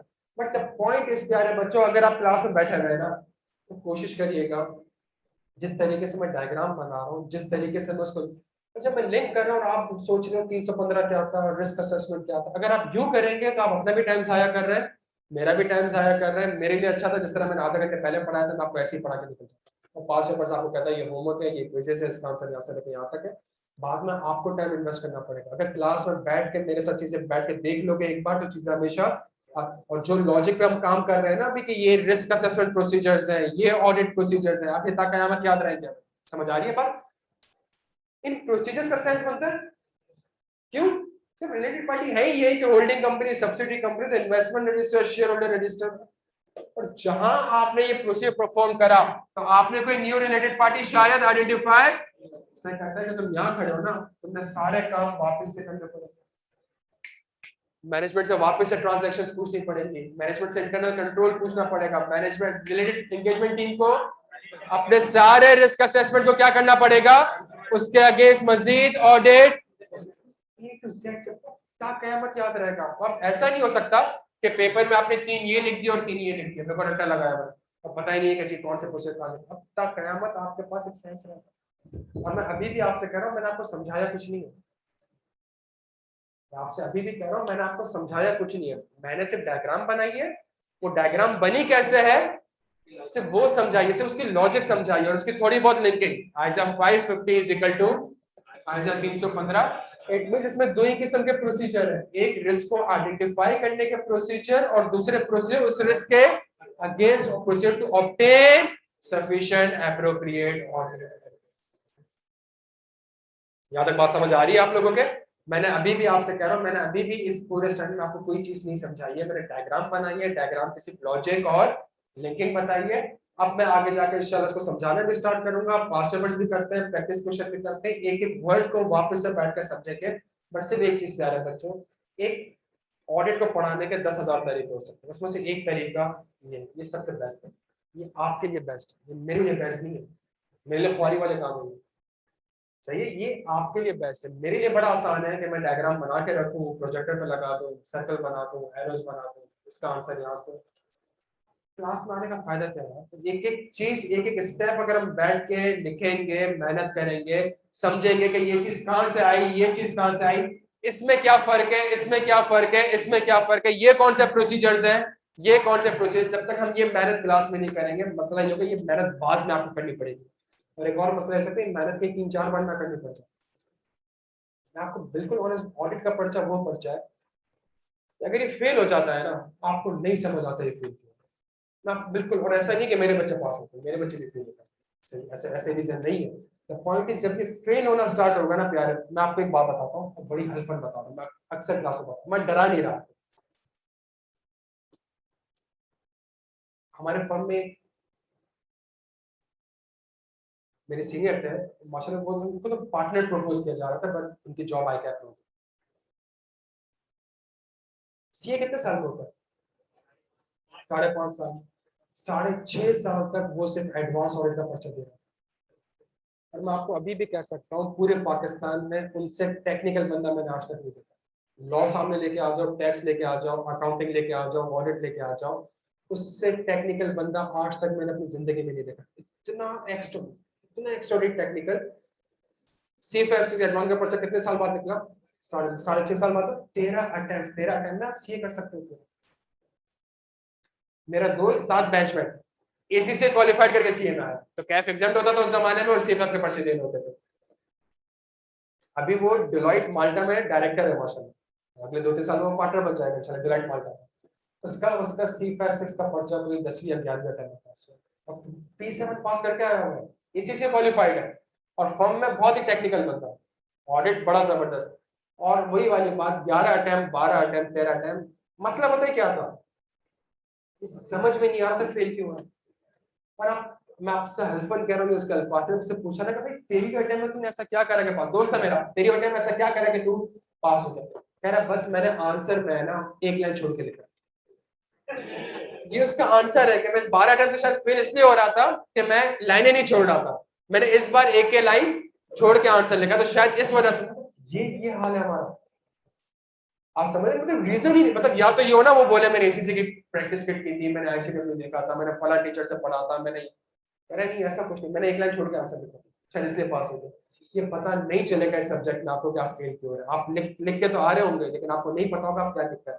बड़ा इंपॉर्टेंट टॉपिक है प्यारे बच्चों, समझ आ रही है बात? 5 मिनट है आपके पास, अब सुकून से आपने ये डायग्राम आपने क्या करनी है प्यारे बच्चों, इसको अब सुकून से, अब जब आप नोट करने बैठेंगे ना, तो गधे घोड़ों की तरह नोट ना करिएगा, थोड़ा दिमाग लगा के नोट करिएगा, सही है, और कोशिश करिएगा ऐसे ही डायग्राम बनाए जैसे मैंने बनाया। डन हो गया प्यारे बच्चों? छेती छेती एक चीज सुन ले, ये पूरा कौन सा ऐसा है, ये 315, ठीक है, वो 315 से मैच है। ये कौन सा है, ये पूरा कौन सा है, 500। और जहां न्यू रिलेटेड पार्टी आइडेंटिफाई हो गए, जितना पुराना काम किया हुआ है सारा का सारा आपको वापस क्या करना पड़ेगा। ऑल्दो आप परफॉर्मेंस फेज में, ऑल्दो आप कौन से फेज में प्यारे बच्चों, लेकिन स्टैंडर्ड क्या कहता था, स्टैंडर्ड कहता था कि जी अगर प्रोसीजर परफॉर्म करके कोई न्यू इंफॉर्मेशन आपको रिवाइज हो जाए, वापस से प्लानिंग फेज में आपको भेजता हूँ। प्लानिंग फेज के सारे काम आपको वापस करने हैं, परफॉर्मेंस फेज के सारे। समझ आ रही है बात? 5-7 मिनट मेरे प्यारे, मुझे सुकून से एक अच्छी सी डायग्राम बनाए इसकी।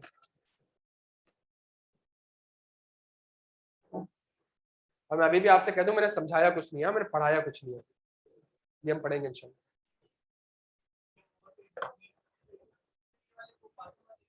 ये इनहेरेंट रिस्क है, ये इनहेरेंट रिस्क है। जरूरी नहीं हर क्लाइंट पे ये रिस्क है। आपने इन्फॉर्मेशन, आपने कहा कंपनी की तो कोई रिलेटेड पार्टी एक ही है और उसके साथ ट्रांजैक्शन ही ये हुई है, तो आप शायद ये वाला रिस्क आइडेंटिफाई ना करें।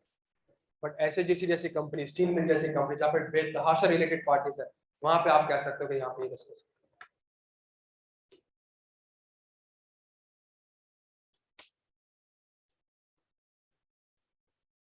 हमारी क्लास कब तक है? हमारी क्लास 3 में तक है? नहीं 3 है, 3 है।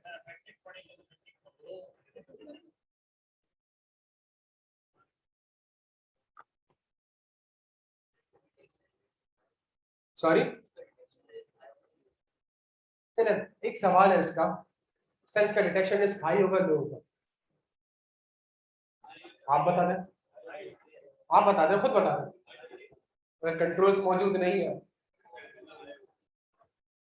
और रिस्क आपका कौन सा है? आउटसाइड दी, तो इनहेरेंट रिस्क भी हाई है, कंट्रोल रिस्क भी, तो मुझे डिटेक्शन रिस्क को क्या करना पड़ेगा प्यारे बच्चों? कम करना पड़ेगा। तो ये तो बैलेंसिंग फिगर्स है, तो आराम से निकल।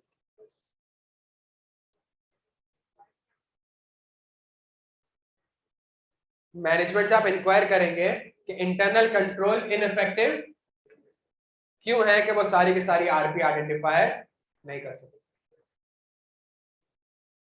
साइड में हो जाओ,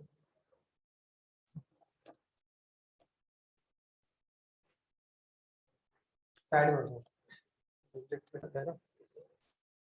ट्रांजैक्शन को रिकॉर्ड ही ना करें, पैसा कैश में ले लें, तो पैसा कैश में ले लेगी तो फिर कैसे? पाकिस्तान की इकोनॉमी का सबसे बड़ा मसला क्या है? ट्रांजैक्शन ही बैंकिंग चैनल से नहीं होती, कैश से होती है।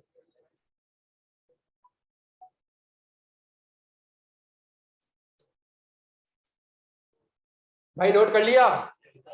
क्यों यार? अच्छा चले यार, तो साथ साथ नोट क्यों नहीं किया आप लोगों ने?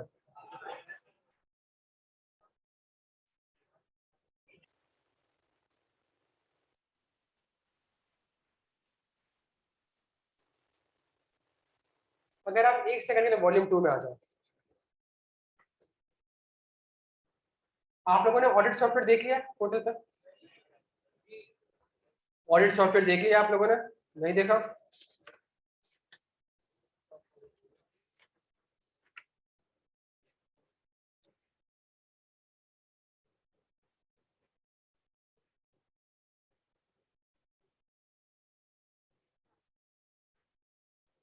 Page number 91। छेती छेती प्यारे बच्चों आ जाए, छेती छेती। बस एक चीज आपको सिखानी है, थोड़ा सा बुक को हमने समझना है, बुक कैसी है वो एंड में समझते हैं, लेकिन पहले एक चीज देखो। पेज नंबर 90, मैडम नोट नहीं करना। पेज नंबर 91 पे आ गए हम सारे? हाँ जी आ चुके हैं। वॉल्यूम 2 पेज नंबर 91 आ चुके हैं सब। आपको एक समरी दिख रही होगी आप, ठीक है? ये समरी है, ये समरी है। डिटेल नोट्स वॉल्यूम 1 में मौजूद है।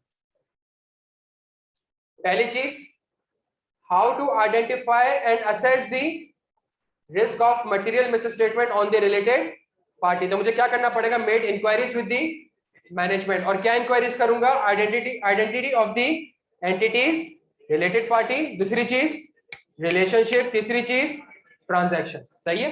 उसके बाद मैंने क्या करना पड़ेगा? Obtain understanding of the controls management has establish. किस चीज के ऊपर? To identify, account for and disclose related party, authorize and approve the significant transaction, authorize and approve the significant transaction outside the normal course of business।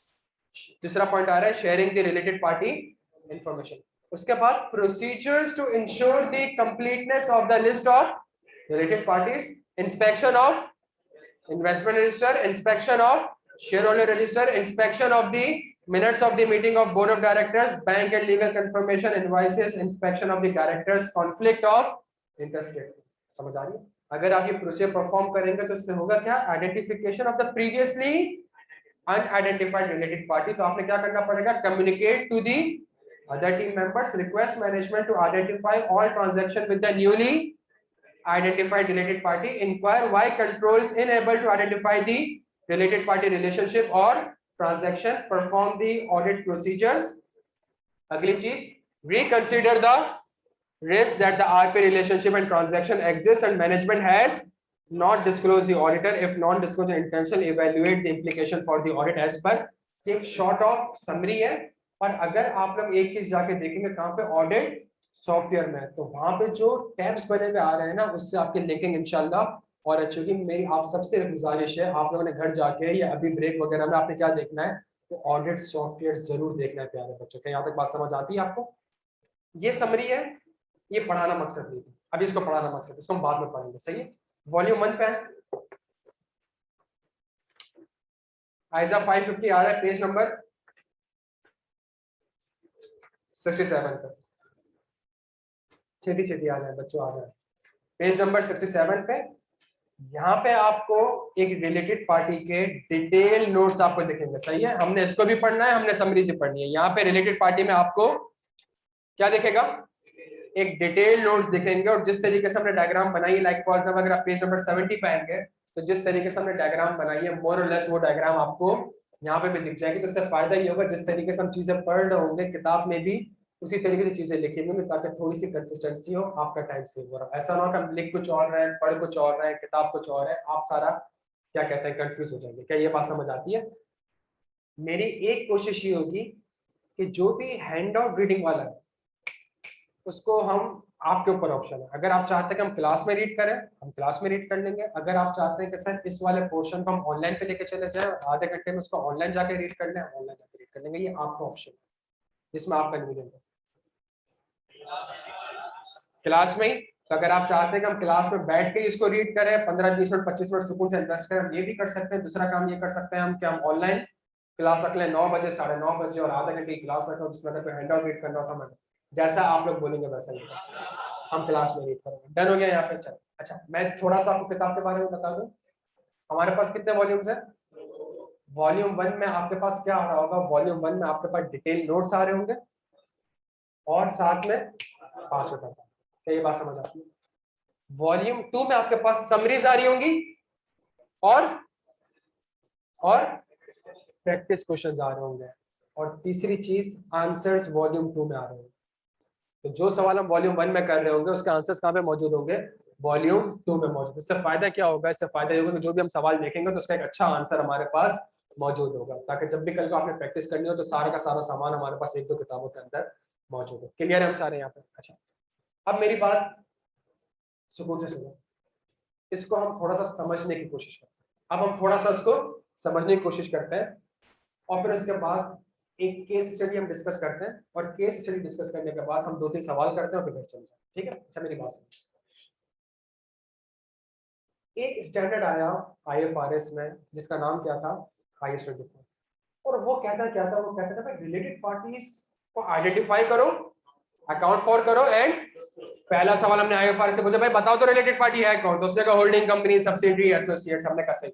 हमने कहा भाई बताओ तो चलो, आइडेंटिफाई तो कर लिया, डिस्क्लोज क्या करना? तो कहा नाम डिस्क्लोज करो, रिलेशनशिप डिस्क्लोज करो, और ट्रांजैक्शन। हमने कहा सही, ये IS 24 खत्म। फॉरेन से आइजा ने कौन सा स्टैंडर्ड बनाया, आइजा 550, और आइजा 550 ने आपसे सिर्फ 2 बातें की, सिर्फ 2 बातें। पहला, खुदा का वास्ता है रिलेटेड पार्टी के ऊपर प्लानिंग कर लो। प्लानिंग का मतलब, रिस्क को आइडेंटिफाई कर लो। और हमने कहा रिस्क को आइडेंटिफाई कैसे करते हो और असेस कैसे करते हो? उसने कहा भाई मुझसे क्यों पूछ रहे हो, ये सारी बातें कहाँ पड़ी हुई है? 315 में रिस्क आइडेंटिफाई करना और असेस करने का तरीका क्या था, ऑब्टेन एंड, बस सेम चीज ये कॉपी की गई है आइजा 315 से, ऑब्टेन एंड अंडरस्टैंडिंग। अंडरस्टैंडिंग लेनी किस चीज की है? जब रिस्क रिलेटेड पार्टी को आइडेंटिफाई करना है तो अंडरस्टैंडिंग भी किस चीज की ऑब्टेन करनी पड़ेगी? ये बात समझ आती है? तो मुझे रिलेटेड पार्टी के ऊपर कुछ इन्फॉर्मेशन चाहिए ताकि मैं रिस्क आइडेंटिफाई कर सकूं। वो इन्फॉर्मेशन लेने के लिए मैं HR डिपार्टमेंट में नहीं जाऊंगा, वो इन्फॉर्मेशन लेने के लिए मैं परचेज डिपार्टमेंट में नहीं जाऊंगा, मैं किसके पास जाऊंगा, मैनेजमेंट के पास जाऊंगा। मैनेजमेंट से कहूंगा यार इंक्वायरी करूंगा, और मैं कहूंगा भाई मुझे 3 चीजें बता दो, तुम्हारी कौन कौन सी रिलेटेड पार्टीज है, उनके साथ तुम्हारा रिलेशनशिप क्या है, और उनके साथ तुम्हारा, और ये तीनों चीजें जो मैं प्यारे बच्चों पूछ रहा हूँ, ये जो इंक्वायरी का वर्ड है, ये रिस्क असेसमेंट प्रोसीजर है जो कायदा 315 के हिसाब से है। मैनेजमेंट से इसलिए पूछ रहा हूँ बिकॉज 200 के हिसाब से मैनेजमेंट की प्राइमरी रिस्पॉन्सिबिलिटी है टू प्रिपेयर एफएस। और ये जो तीनों चीजें प्यारे बच्चों में पूछ रहा हूँ, किसके हिसाब से पूछ रहा हूँ, IAS 24। ये बात आपको समझ आती है। जहां मैंने तो एज एन ऑडिटर मुझे कुछ रिलेटेड पार्टी के नाम पता चलना स्टार्ट हुए, कुछ रिलेशनशिप। मैंने फौरन से कहा 315 का पूरा नाम था obtain an understanding of the entity and it's environment including it's, और आरपी में तो एरर और फ्रॉड के चांसेस बहुत ज्यादा होते हैं। तो भाई मैंने मैनेजमेंट से एक और इंक्वायरी करी, किस चीज की इंक्वायरी करी, तो भाई इसको प्रिवेंट करने के लिए, डिटेक्ट करने के लिए, करेक्ट करने के लिए आपने क्या इंटरनल कंट्रोल एस्टेब्लिश किया। पहली चीज आपने कैसे इंश्योर किया कि सारी की सारी RP identify, account for and, प्यारे बच्चों अगेन ही IAS 24 से ये वर्ड्स IAS 24 की टर्मिनोलॉजी है ना। उसके बाद इंटरनल कंट्रोल को अचीव करने के लिए segregation of duties, physical control, एक और चीज होती थी ऑथराइजेशन एंड अप्रूवल। तो भाई अगर रिलेटेड पार्टी के साथ कोई ट्रांजैक्शन हुई है तो उसको कौन ऑथराइज करता है, कौन अप्रूव करता है, ये इंटरनल कंट्रोल का कॉन्सेप्ट है। प्लस अगर कोई transaction outside the normal course of business है तो उसको कौन ऑथराइज करता है, अप्रूव करता है। सारे वर्ड्स इंटरनल 315 से, सारे वर्ड 315। जहां मेरे पास इंफॉर्मेशन आ गई, अंडरस्टैंडिंग आ गई, इसका कहते हैं आप इस पोजीशन पे आ चुके हैं कि आप, और काम ही है 315 का कि रिस्क आइडेंटिफाई करना है। पहला रिस्क आइडेंटिफाई करेगा मैनेजमेंट, आपको सारी की सारी आरपी कम्युनिकेट, तो इसका मतलब और कोई आरपी होगी, तो और कोई आरपी होगी कौन, कोई और होल्डिंग कंपनी होगी, कोई सब्सिडरी कंपनी होगी, कोई एसोसिएट कंपनी होगी। तो ये सारी चीजें कहां मिलेंगी मुझे, मुझे इन्वेस्टमेंट रजिस्टर में मिलेंगी, मुझे शेयर होल्डर रजिस्टर में मिलेंगी, मुझे मिनट्स ऑफ दी, क्योंकि ऑथराइज एंड अप्रूव, तो ऑथराइज करा होगा तो बोर्ड ऑफ डायरेक्टर ने अप्रूव किया होगा ना, मिनट्स ऑफ द मीटिंग में मिलेगी, डायरेक्टर स्टेटमेंट ऑफ, यहाँ तक बात समझ आती है। ये चारों चीजें प्यारे बच्चों IAS 24 जो आरपी की डेफिनेशन है, ये वहां से कॉमन सेंस, और आपको याद रहेगा इंशाल्लाह, समझ आती है। ये दो चीजें क्या है, ये दो चीजें क्या है, मेरी बात सुनो। मैं कहता हूं मेरी रिलेटेड पार्टी बी है, एक रिलेटेड पार्टी है बी, मैंने उसके साथ क्या करा, मैंने उसके साथ सिर्फ और सिर्फ सेल करी, एक ट्रांजैक्शन सेल करी। अब ये लड़का बैठ के सेल्स वेरीफाई कर रहा है, select samples from sale register and inspect the, और मैं आपको ऑलरेडी एंगेजमेंट टीम को रिलेटेड पार्टी कम्युनिकेट कर चुका हूं। आप एक इनवॉइस देखते हो, उसमें उस कंपनी बी को क्या लिखी हुई आ रही होती है, सेल्स लिखी आ रही थी। आप कहते हो ये वाली जो ट्रांजैक्शन है ये तो मैनेजमेंट ने मुझे कम्युनिकेट नहीं करी, तो इसका मतलब है प्यारे बच्चों अगर आप इनवॉइसेस वगैरह देखोगे तो उससे भी रिलेटेड पार्टी के साथ कोई नई ट्रांजैक्शन को आइडेंटिफाई कर सकते हो। यहाँ तक बात समझ आती है। अच्छा, अगर मैंने ये प्रोसीजर परफॉर्म करे, या तो कोई न्यू रिलेटेड पार्टी आइडेंटिफाई होगी, या अगर तो नहीं होती तो हैप्पी एंडिंग। अगर तो आपको कोई न्यू रिलेटेड पार्टी आइडेंटिफाई तो happy ending, it means new related party access नहीं करती। और अगर आपको न्यू रिलेटेड पार्टी आइडेंटिफाई हो जाती है प्यारे बच्चों, स्टैंडर्ड कहता है ये न्यू रिलेटेड पार्टी, तो आपने इसको कम्युनिकेट नहीं करेंगे, फॉरन से एंगेजमेंट टीम को आप क्या करें, कम्युनिकेट करें। मैनेजमेंट से इंक्वायर करें, रिक्वेस्ट करें कि इसके साथ जितनी भी ट्रांजैक्शंस हुई है सारी की सारी मुझे कम्युनिकेट करें।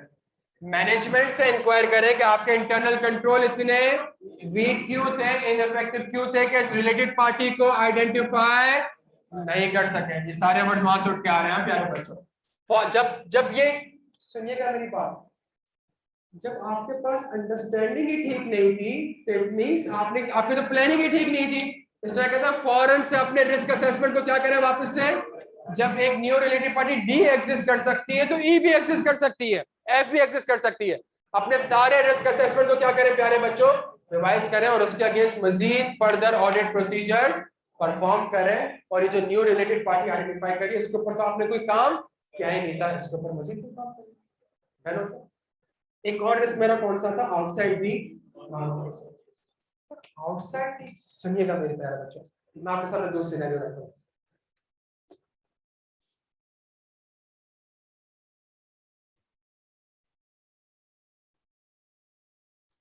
जेएस बैंक,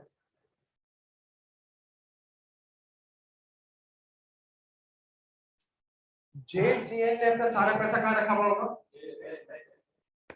ये नॉर्मल कोर्स ऑफ बिजनेस है। इसमें बैठ के आप मैनेजमेंट से नहीं पूछोगे। क्यों भाई? वो कहेगा भाई मेरा बिजनेस है यार, क्या मतलब क्या फजूल की बात कर रहे हो, मेरा बिजनेस है। सुनिएगा, मेरे वर्ड्स पे फोकस करेगा। मैनेजमेंट क्या जवाब देगी? तो मेरा बिजनेस है यार, तो मेरा बिजनेस। मैं ऐसे किसी से ये सवाल नहीं कर सकता कि एचबी को गैस क्यों बेची। क्यों? भाई मेरा बिजनेस है यार, तो कैसा फजूल सवाल कर रहे हो। हाँ, अगर जेसीएल ने अपनी बिल्डिंग किसको बेच दी, मुझे ट्रांजैक्शन कौन सी कहलाएगी? Outside the. जहां ये transaction outside the normal course of business कहलाएगी। स्टैंडर्ड आपसे एक बात कहता है, अच्छा कहता है, अब आपने इसके बिजनेस रैशनल को क्यों बिजनेस, बिकॉज ये transaction normal course of business नहीं है, तो आपने क्या इवेल्युएट करने की जरूरत है? और बिजनेस रैशनल के बारे में पता कैसे चलेगा? जब आप क्या देख लेंगे? एग्रीमेंट। कोई ना कोई एग्रीमेंट बना होगा ना, आप एग्रीमेंट देखें। और मैं इसका एग्जांपल, एक प्रैक्टिकल एग्जांपल देता हूं। आपने क्या देखना है? जैसे ही आपने एग्रीमेंट देखा, तो एग्रीमेंट के सारे टर्म्स एंड कंडीशन लिखे होंगे, लेकिन आपने मैनेजमेंट से तो पूछा होगा कि भाई बिल्डिंग क्यों बेची, तो मैनेजमेंट ने कोई ना कोई आपको जवाब दिया होगा। तो जो मैनेजमेंट की एक्सप्लेनेशन है और जो एग्रीमेंट्स की टर्म्स एंड कंडीशन है, क्या वो आपस में कंसिस्टेंट है कि नहीं, आपने ये देखना। पर इसके बाद जो चीजें एग्रीमेंट में लिखी हैं, जो टर्म्स एंड कंडीशन एग्रीमेंट में लिखे, क्या वो एडिक्वेटली, जो भी ट्रांजैक्शन हो, जैसी भी ट्रांजैक्शन हो, डिस्क्लोज तो होनी चाहिए ना। और चूंकि ट्रांजैक्शन कौन सी है, तो ये क्या होनी चाहिए थी? तो आपने चेक करना है कि क्या ये ऑथराइज्ड है। क्या यहाँ तक प्यारे बच्चों बात समझ आती है आपके? अच्छा, अब मेरी बात सुनिए।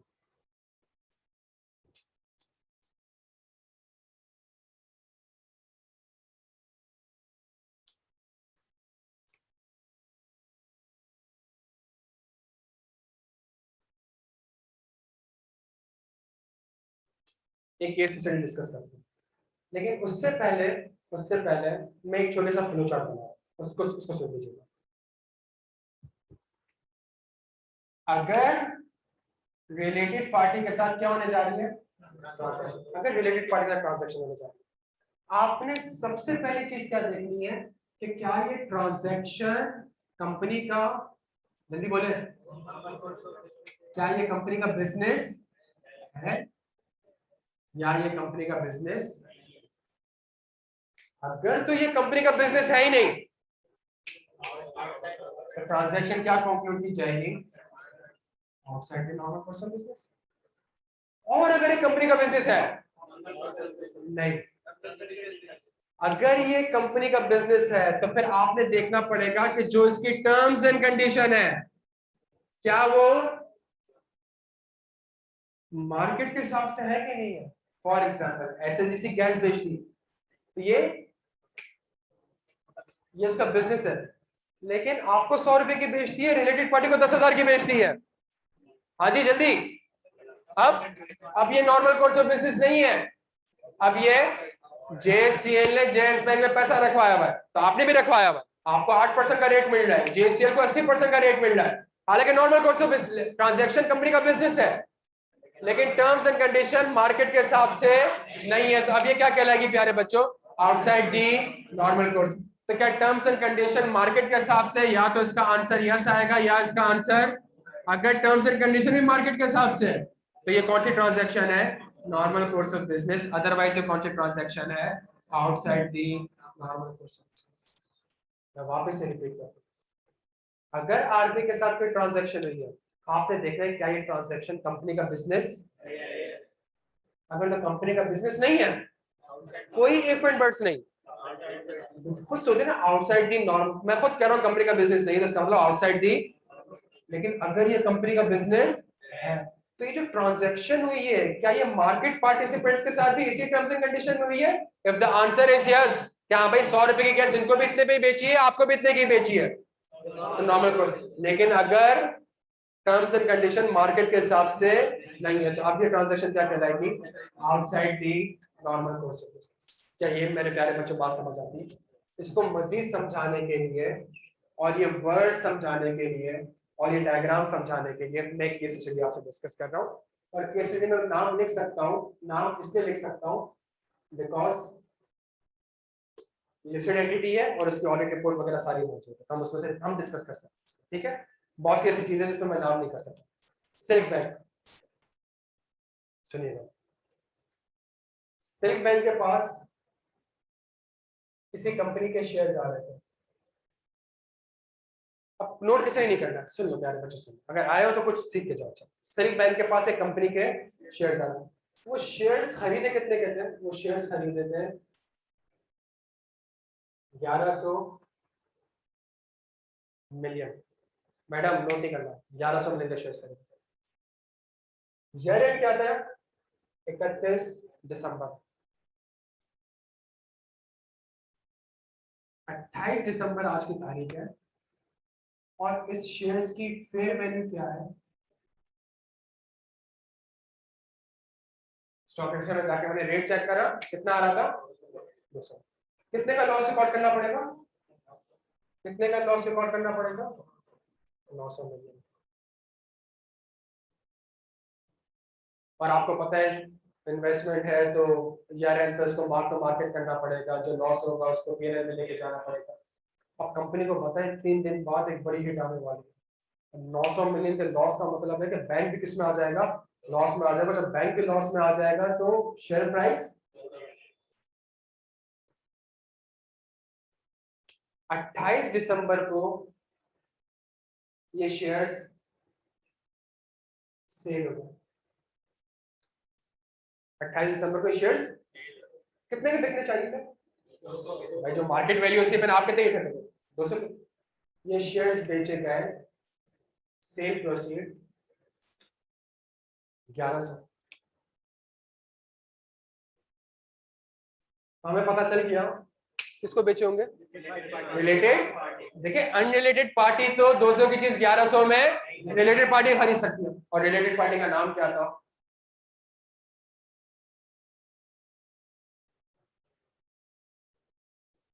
आरिफ हबीब को ये चीज कितने की बेच दी?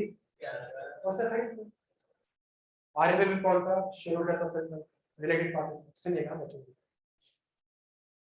आपको पता है T+2, T+2 स्टॉक एक्सचेंज में होता क्या है कि आज आपने ट्रांजैक्शन करी तो सेटलमेंट कितने दिन बाद होगी? 2 दिन बाद। यहां सेटलमेंट हुई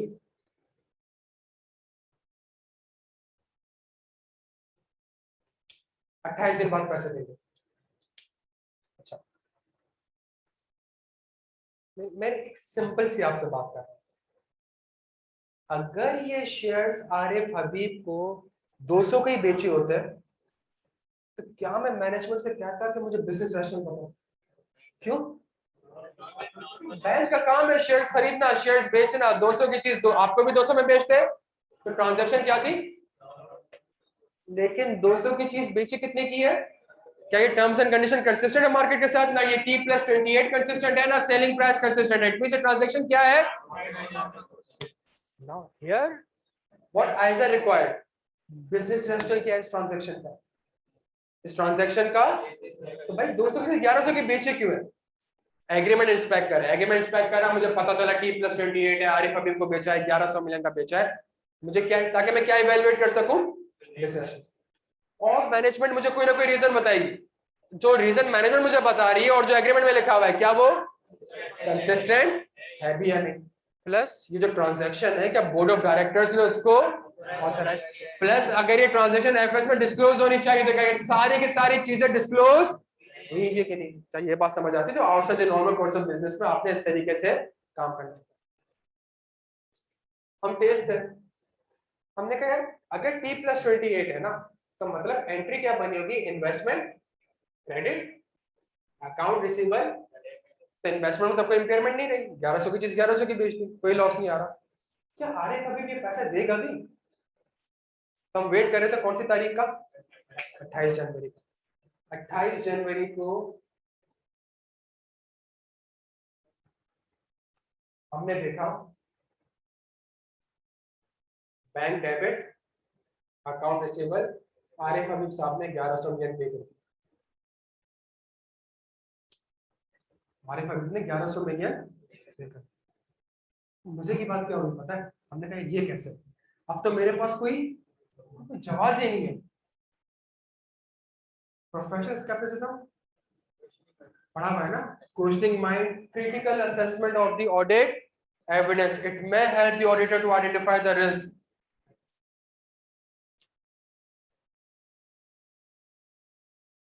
सत्ताईस जनवरी को सिल्क बैंक ने आरिफ हबीब को लोन दिया था 1100 मिलियन।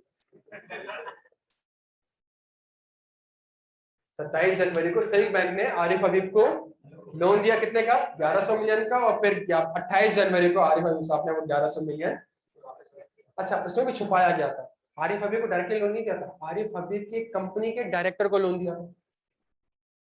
और डायरेक्टर को क्यों लोन दिया था? बिकॉज कंपनी को लोन देंगे तो उसके बुक्स में लायबिलिटी आ जाएंगी, तो अलग से डायरेक्टर को लोन पकड़ाया और डायरेक्टर ने वो पैसा यहाँ पे ट्रांसफर कर दिया। आप सुनिएगा मेरी बात को प्यारे बच्चों, क्या ये कहीं से भी आपको नॉर्मल कोर्स ऑफ बिजनेस लग रही है ट्रांजेक्शन? सही, हालांकि कंपनी का बिजनेस है, हालांकि कंपनी का, लेकिन जो टर्म्स एंड कंडीशन, ऐसा आप बैंक के पास जाए और बैंक को बोले कि मुझे शेयर ही बेचो, पैसे में तो मैं कब दूंगा? जब तुम मुझे लोन दोगे। सिल्क बैंक ने करा क्या? अपने ही पैसों से अपने ही शेयर्स खरीदे तो लॉस रिकॉर्ड नहीं करा। दैट इज दी, वो कहते हैं ना सब्सटेंस ओवर लीगल फॉर्म। तो वो पहले देखा जाए तो सब लीगल फॉर्म तो ये कहती है मेरे पास शेयर्स नहीं है, पर अगर मैं सब्सटेंस ओवर लीगल फॉर्म देखूं तो शेयर्स मेरे पास ही पड़े हुए और मैंने ही अपने शेयर्स अपने ही पैसों से खरीदे और मैंने 800-900 मिलियन का लॉस बचा दिया। ये अकाउंटिंग कल को इंशाल्लाह नहीं, आप लोगों ने जाके भी करनी है, मतलब किसी ना किसी कंपनी में इसी चीज के पैसे मिलेंगे ना, और किस चीज के वाउचर पे साइन करने के पैसे थोड़ी मिलेंगे। ये अकाउंटिंग करना और ये लॉस को प्रॉफिट में दिखाना, प्रॉफिट को लॉस में दिखाना, कभी करना नहीं आप लोग ये काम, सही है। और मेरी बिल्कुल भी सजेशन नहीं है आप लोग ये काम करें, ऐसा काम करने में मजा बहुत आता है, सही है, लेकिन आप लोगों से रिक्वेस्ट है ये काम आप लोगों ने कभी भी नहीं करना। एक एम में आपके पास आपसे ज्यादा एम किसी के पास नहीं था, ये मैं गारंटी के साथ कह सकता हूँ। आपके पास जो, मैं जनरल कह रहा हूँ, जो सीए में आप चीज सीख के आते हैं अपने टीचर से, प्रोफेशन में, फर्म्स में, आपसे ज्यादा एल्म किसी के पास नहीं। चीजें घुमाना आपसे ज्यादा कोई नहीं सीख सकता, टैक्स घुमाना, लॉ के सेक्शंस को इंटरप्रेट करना आपसे ज्यादा कोई नहीं सीखता, लेकिन उसको सही, मैं इस वजह से कभी इंडस्ट्री में नहीं गया। जो डबल बुक कीपिंग होती है और टैक्स के मसले और रिश्वतें देना, और टैक्स रिफंड अगर आपने लेना तो आपने रिश्वत देनी, अगर आपने रिफंड चाहिए आपको तो आपने तो ये सारे काम करने ही है। डन हो गया, आपने भी नहीं करना, इसका ये मतलब नहीं कल को आप भी ऑडिट पढ़ाने आ जाए, नहीं इसमें ज्यादा नुकसान है आपको। क्या यहाँ तक बात समझ आती है आप लोगों के? क्या यहाँ तक बात समझ आती है आप लोगों को? अच्छा, ये जो चीजें हमने करी इसको हम एक काम करते हैं, हम किताब से पढ़ लेते हैं ताकि थोड़ा बहुत हमें समझ आ जाए। वॉल्यूम 2 पे आ जाए बच्चों।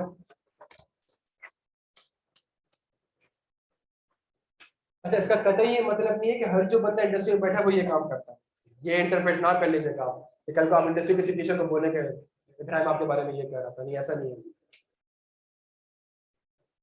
एक सेकंड दोस्त,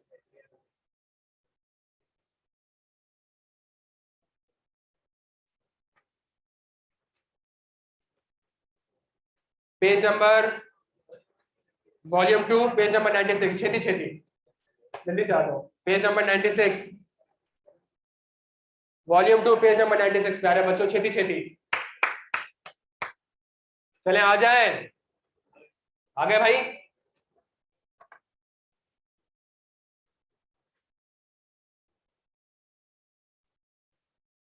As disclosed in note 14.4 to the, अच्छा ये कहाँ पे आ रहा है? ये सेल बैंक के एफएस में आ रहा है और ये डिस्क्लोजर है। As disclosed in note 14.4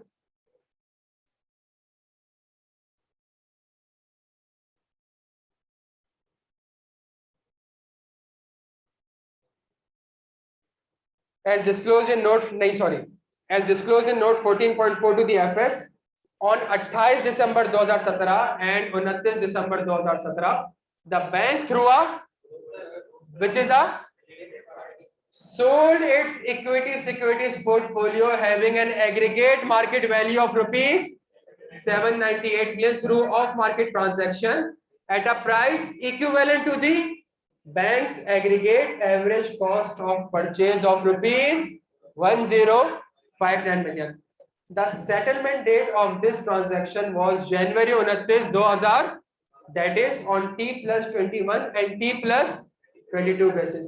As a result of this transaction, the bank did not have to record an impairment of rupees 207 million.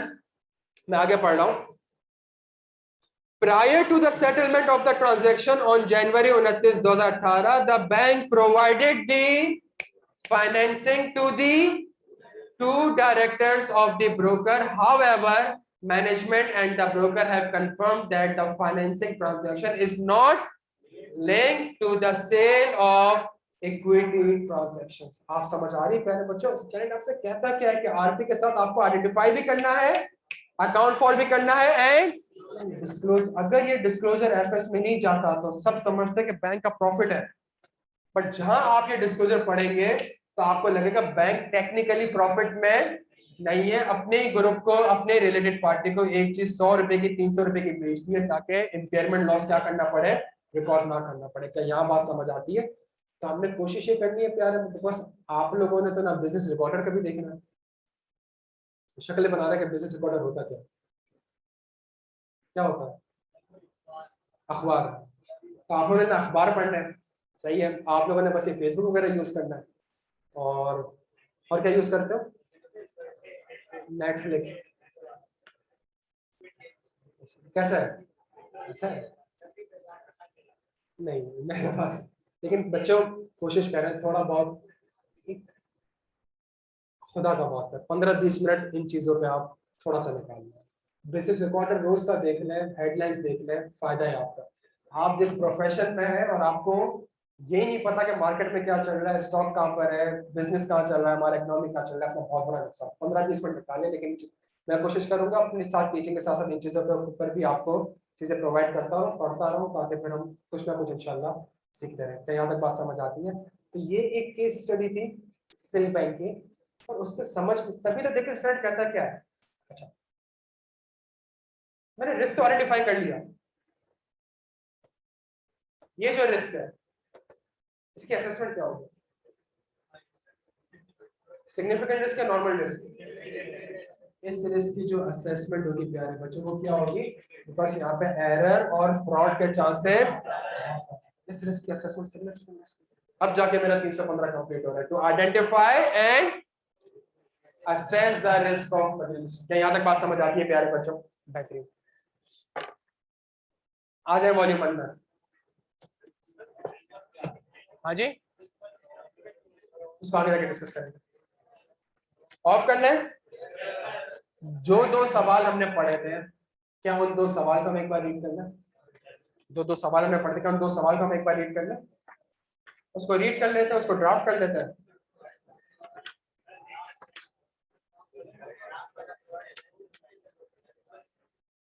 Page number 76.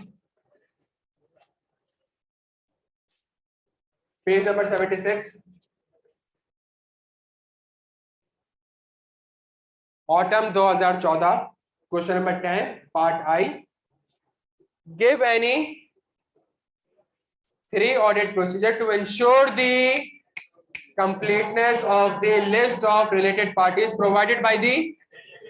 अब अच्छा समझ आ रहा है आपको ये सवाल? Give any 3 audit procedure to ensure the completeness of the list of related parties. तो management ने जो आपको लिस्ट प्रोवाइड कर दी है, क्या वो कंप्लीट है या नहीं, उसके अगेंस्ट में कोई भी 3 audit procedure. मैडम आप क्लियर है? आप क्लियर है? अच्छा जी. दूसरा सवाल, autumn 2015, question number 1, part C. A schedule of related party transaction provided by the client includes 2 significant transactions which are outside the normal course of business. State the substantive procedures that an auditor should undertake in respect of these transactions. हाँ जी, inspect दी. क्या ये बात समझ आती है आपको? अच्छा. तीसरा सवाल, ऑटम 2017. जी सर.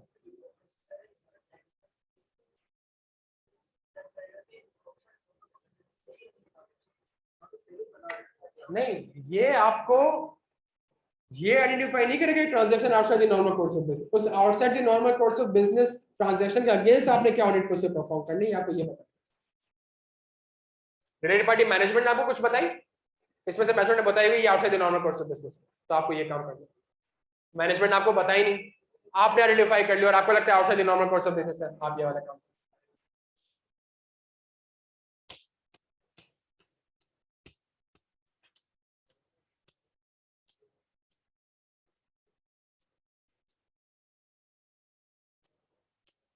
हाँ जी, सिर्फ 2-3 सवाल पक्का यार? वैसे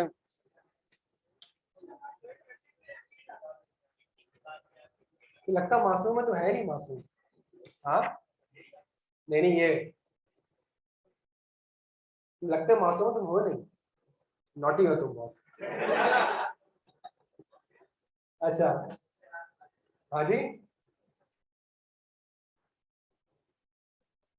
हमने क्या करना है? टेक्निक का क्या करना है बताओ ना यार। नहीं जाना बीच आप, अब इंशाल्लाह इंशाल्लाह हम उसको नेक्स्ट क्लास में पास पेपर्स और फाइनल के पास पेपर्स करते हैं। डन हो गया प्यारे बच्चों? चले, बहुत शुक्रिया, ख्याल रखिएगा अपना।